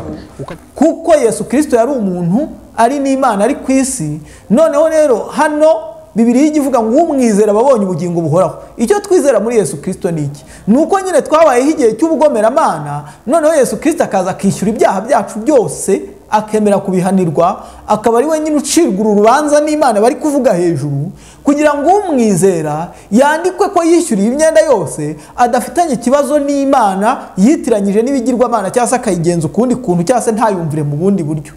Rero uwizera umurimo wa Yesu Kristo yakoze, uwo muntu ntabwo azacirwaho iteka muri urwo rubanza rw'Imana. Niyo mpamvu hano Bibiliya ivuga ngo Imana izacisha urubanza umuntu wayo, ari we Yesu Kristo yashyizeho, ngo kandi ngo ibyo byahamijwe mu gihe cyabyo, ngo bihamywa nuko Yesu Kristo yapfuye akazuka. No mu butumwa bwiza dutanga nuko Yesu Kristo aza gukuraho icyaha n'ingaruka mbi zacyo byose. No kuvuga ngo niwe gucungurwa, uretse ko abantu gusa, ahubwo nuko cosmos yose, nuko isi yose ndetse n'ibiriho byose, nuko bibonera gucungurwa muri Yesu Kristo. Kandi impamvu bibonera gucungurwa muri Yesu Kristo nuko za ari Adamu wa kabiri uje gukosora ibyo Adamu wa mbere wakoze, kandi Adamu wa mbere niyo watumye haba akavuyo kose mu isi yose.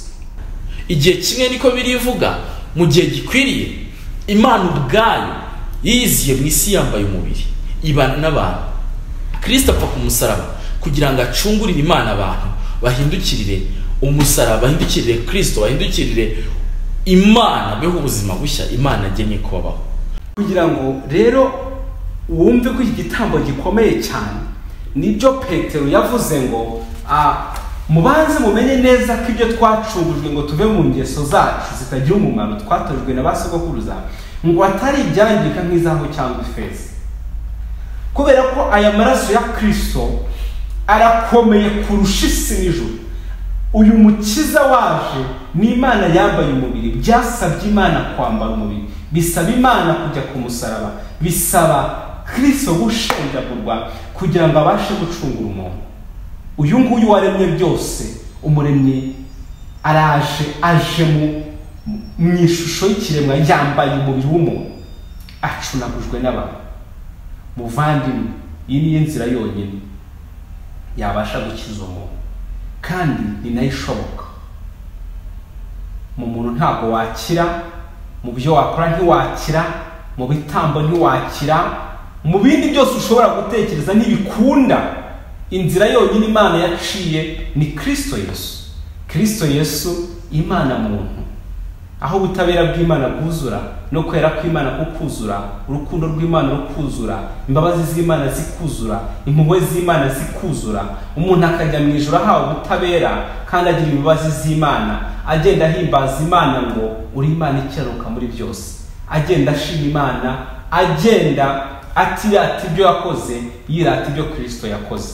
Niyo mpamvu nta rindi zina twahawe dukwiriye gukirizwamo uretse ibya Kristo.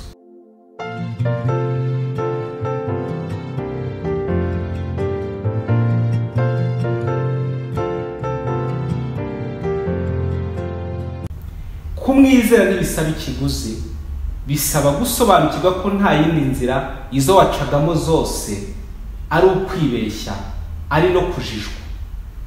Ukemera kwizinukwa n'ibyo washimye byose n'imirimo yawe yose n'ibyo wakoze byose, ukemera guhindukira ukihana ibyaha byawe, ukizera Yesu Kristo.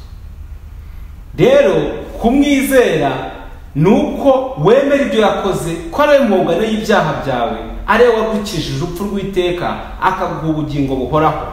Ko ubugingo buhoraho utabukora nk'igihembo, ko ubugingo buhoraho utabwihesha, ahubwo ukwiye kwizera igikorwa Kristo yakoze ku musaraba, ukihana ibyaha byawe, ugashyira ukwizera kwawe muri Kristo Yesu. Umugabo witwa J.I. Parker yaravuze ngo isezerano rishya ritanga iki gisubizo: ambaza umucamanza uzaza nakubera umukiza w'aka kanya. Mu by'ukuri numuhunga uyu munsi uzahura nawe ari umucamanza kandi ari urubanza rutarimo imbabazi, ariko numwegera uyu munsi uzamubona Kristo nk'umukiza, kubera ko nicyo cyamuzanye.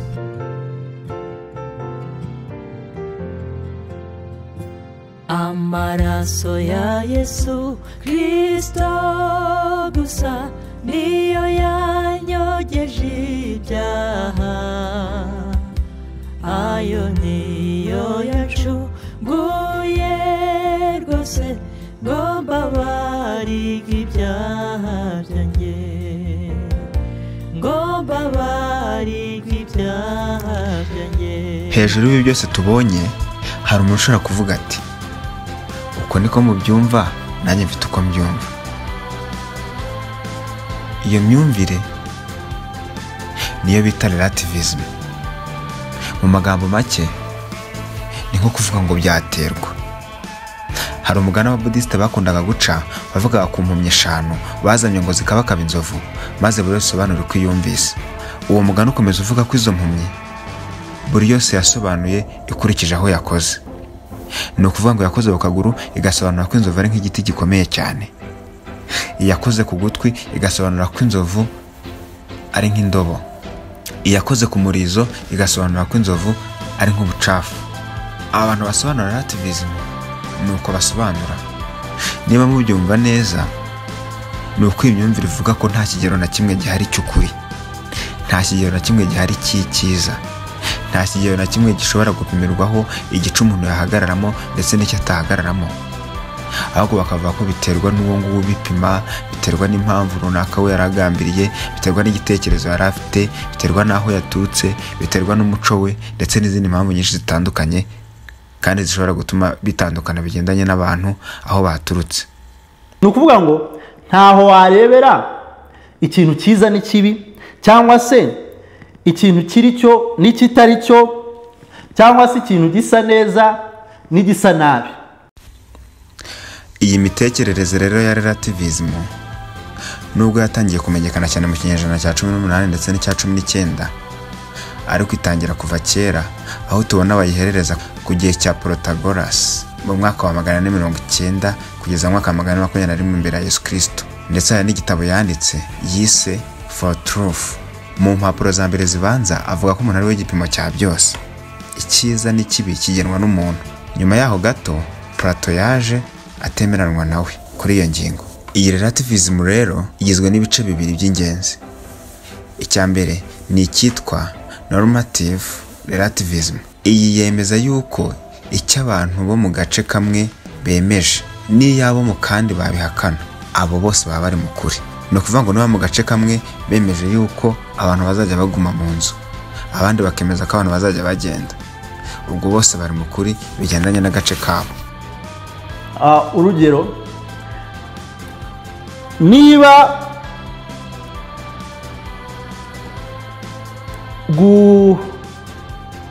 umuco runaka umaze kwakira ko umugabo abana n'umugabo, ibyo ngibyo ubwo niko kuri kwabo, cyangwa nibyo byiza byabo, kuri bo ni byiza.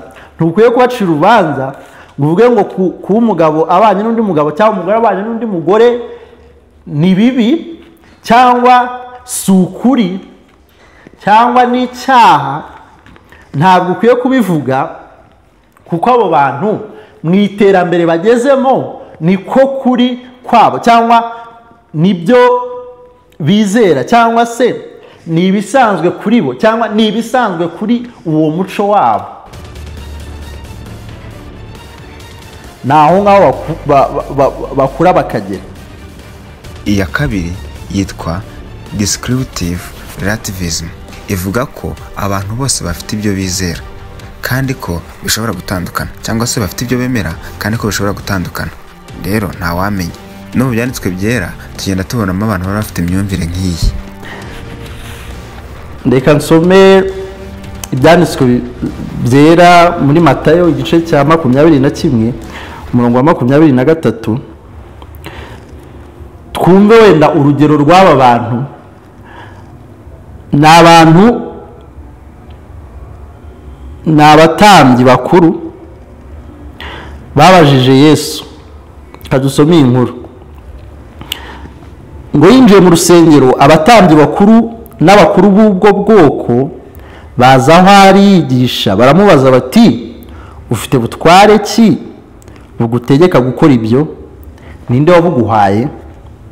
Yesu arabasubiza ati, nanjye reka mbabaze ijambo rimwe, nimurinsubiza nanjye ndababwira ubutware buntera kubikora. Kubatiza kwa Yohana kwavuye he? Ni mu ijuru cyangwa ni mu bantu? Nuko biburanya mu mitima yabo bati, nituvuga yuko kwavuye mu ijuru, aratubaza ati, ni iki cyababujije kumwemera? Nituvuga yuko kwavuye mu bantu, dutinya ko abantu batugaya, kuko bose bemera ko Yohana yari umuhanuzi. Niko gusubiza Yesu bati, ntitubizi. Nawe arabasubiza ati, nuko rero nanjye simbabwira ubutware buntera gukora ibyo. Aba bantu, aba batambyi bakuru, ni ikigereranyo cyangwa ni muri iyi nkuru ni ikitwereka cyangwa hihishemo iyi relativism navugaga. Hihishemo kutemera ukuri, cyangwa kuvuga ko gufata ukuri nk'ikintu gihindagurika. Ukuri kwabo ntabwo bafite ukuri gushikamye. nyamara iyo dusomye bibiliya tubona ko bibiliya igaragaza yuko imana atari iy'umuvurungano, ahubwo imana ari iy'ibintu biri ku murongo. ni ukuvuga ngo imana nyine yakagombye kuba yarashyizeho ukuri guhamye, kuzuye kandi gufatika kandi kudahinduka. bitabaye ibyo ntabwo yaba ikiri imana. rero umuntu aramutse yibereye igipimo cy'ukuri, ubwo haba hatariho imana. ariko kandi nanone turamutse turebye, nubwo aba bantu baba badashaka kwemera ko hariho igipimo cy'ukuri, nabo ntabwo buri kintu cyose bashobora kukibona ngo bavuge ngo iki kintu kirasanzwe mu gace k'abantu runaka nk'uko ibindi bindi ariko bari kubigenza. rero icyo navugaga cy'uko iyi myumvire ari imyumvire ya giswa, ni uko bavuga ngo twese twemerane, buri wese afite ukuri kwe. hanyuma nimba hari nk'umugabo mukuru wenda ufashe nk'akana k'imyaka 2 ku ngufu, nta n'umwe muri bo wavuga ngo icyo kintu ni cyiza, nta n'umwe wavuga ngo uwo muntu yakoze ikintu cyiza. bose bavuga ko uwo muntu yakoze sakirirego, yakoze ikintu kibi. kandi nimba se we yumvaga yakoze ikintu cyiza, ubibabajije ubwo bati hoya, ibyo ngibyo turabizi ko turabyumva rwose ko ari sakirirego, ko ari ikintu kibi. kandi bagahindukira akavuga ko nta kigero gihari cyo kureberaho ikintu cyiza n'ikintu kibi. barangiza icyo ngicyo bakavuga ko ari ikintu rwose kizwi cy'ikintu kibi. niba se wenda urugero abanazi bishe abantu bari bafite imyumvire yo bo barumvaga bari gukora ikintu cyiza, kandi iyo myumvire yabo niko yari imeze, bumvaga bari gukora ikintu cyiza. ariko nta n'umwe muri wavuga ko bakoze ikintu cyiza. avuga ati byose turabizi ko turabyumva ko bakoze ikintu kibi, ni ibintu bigaragara. rero ugasanga ukumva barivuguruje muri bo ubwabo imbere. nimba nawe ubyizera muri wowe imbere, urabizi neza ko ubizi ko iyo ukoze ikintu kibi uba ukizi ko ari kibi. nubwo washaka ingingo zikurengera uvuga uti njye ndumva atari kibi, ariko urabizi ko iyo ukoze ikintu kibi n'umutima wawe ari kibi. nyamara ukuri ni kumwe. nimba ukuri ari kumwe, njyewe nawe n'undi tukaba tudahurije kuri uko kuri, kuvuga ngo ukuri ni uku, umwe muri twe niwe ufite ukuri, kuko ukuri ari kumwe. kuko nk'uko twasomye muri Yohana 18, Yesu abwira Pilato, yamubwiye ko yaje ngo kumenyekanisha ukuri, cyangwa se guhamya ukuri. yaje guhamya ukuri, ni ukuvuga ko ukuri guhari, yaje kuguhamya kugira ngo guhame. Yesu Kristo ajya kujya mu ijuru yasengeye abigishwa be muri aya magambo: ubereshe ukuri, ijambo ryawe ni ryo kuri. ni ukuvuga ngo uku kuri kurahari, kandi uku kuri ni Kristo nyine we ubwe. biba bibi cyane rero iyo abiyita ko ari abakristo batangiye kwihuza n'iyi myumvire ya relativism, aho batangira kugenda bavuga ngo buri muntu wese ibyo yaba yizera mu ruhande rwe byazaba ukuri, ahari ntawamenya. hari naho hagenda hazamo imyumvire ivuga ngo nta dini rizaburamo umugeni n'iyindi myinshi itandukanye. ukuri ni ijambo ry'Imana, ukuri ni Kristo, ukuri nyine ni uko Imana yahishuye. bimwe bizera imyizerere ya relativism bavuga ko bidahari, ahubwo buri wese afite uko abibona, yanabifata uko ashaka. iki kigero ibyanditswe byo bitubwiye ko gihari. ijambo ry'Imana nicyo kigero, cyangwa niryo kuri, niko kuri, nicyo kigero cyo kwireberamo, cyo kureberamo ikiri ukuri n'ikitari ukuri, hatitawe ku muntu imyaka afite cyangwa ikinyejana arimo, hatitawe ku muco arimo, hatitawe ku gihugu arimo, hatitawe ku ruhu rwe, hatitawe ku ngano ye, hatitawe ku bwoko bwe. Abantu bose ikigero cyo kureberaho nimba bari mu kuri cyangwa bari mu kinyoma ni ijambo ry'Imana. Muri Petero wa mbere mpasoreza igice cya mbere umurongo wa 24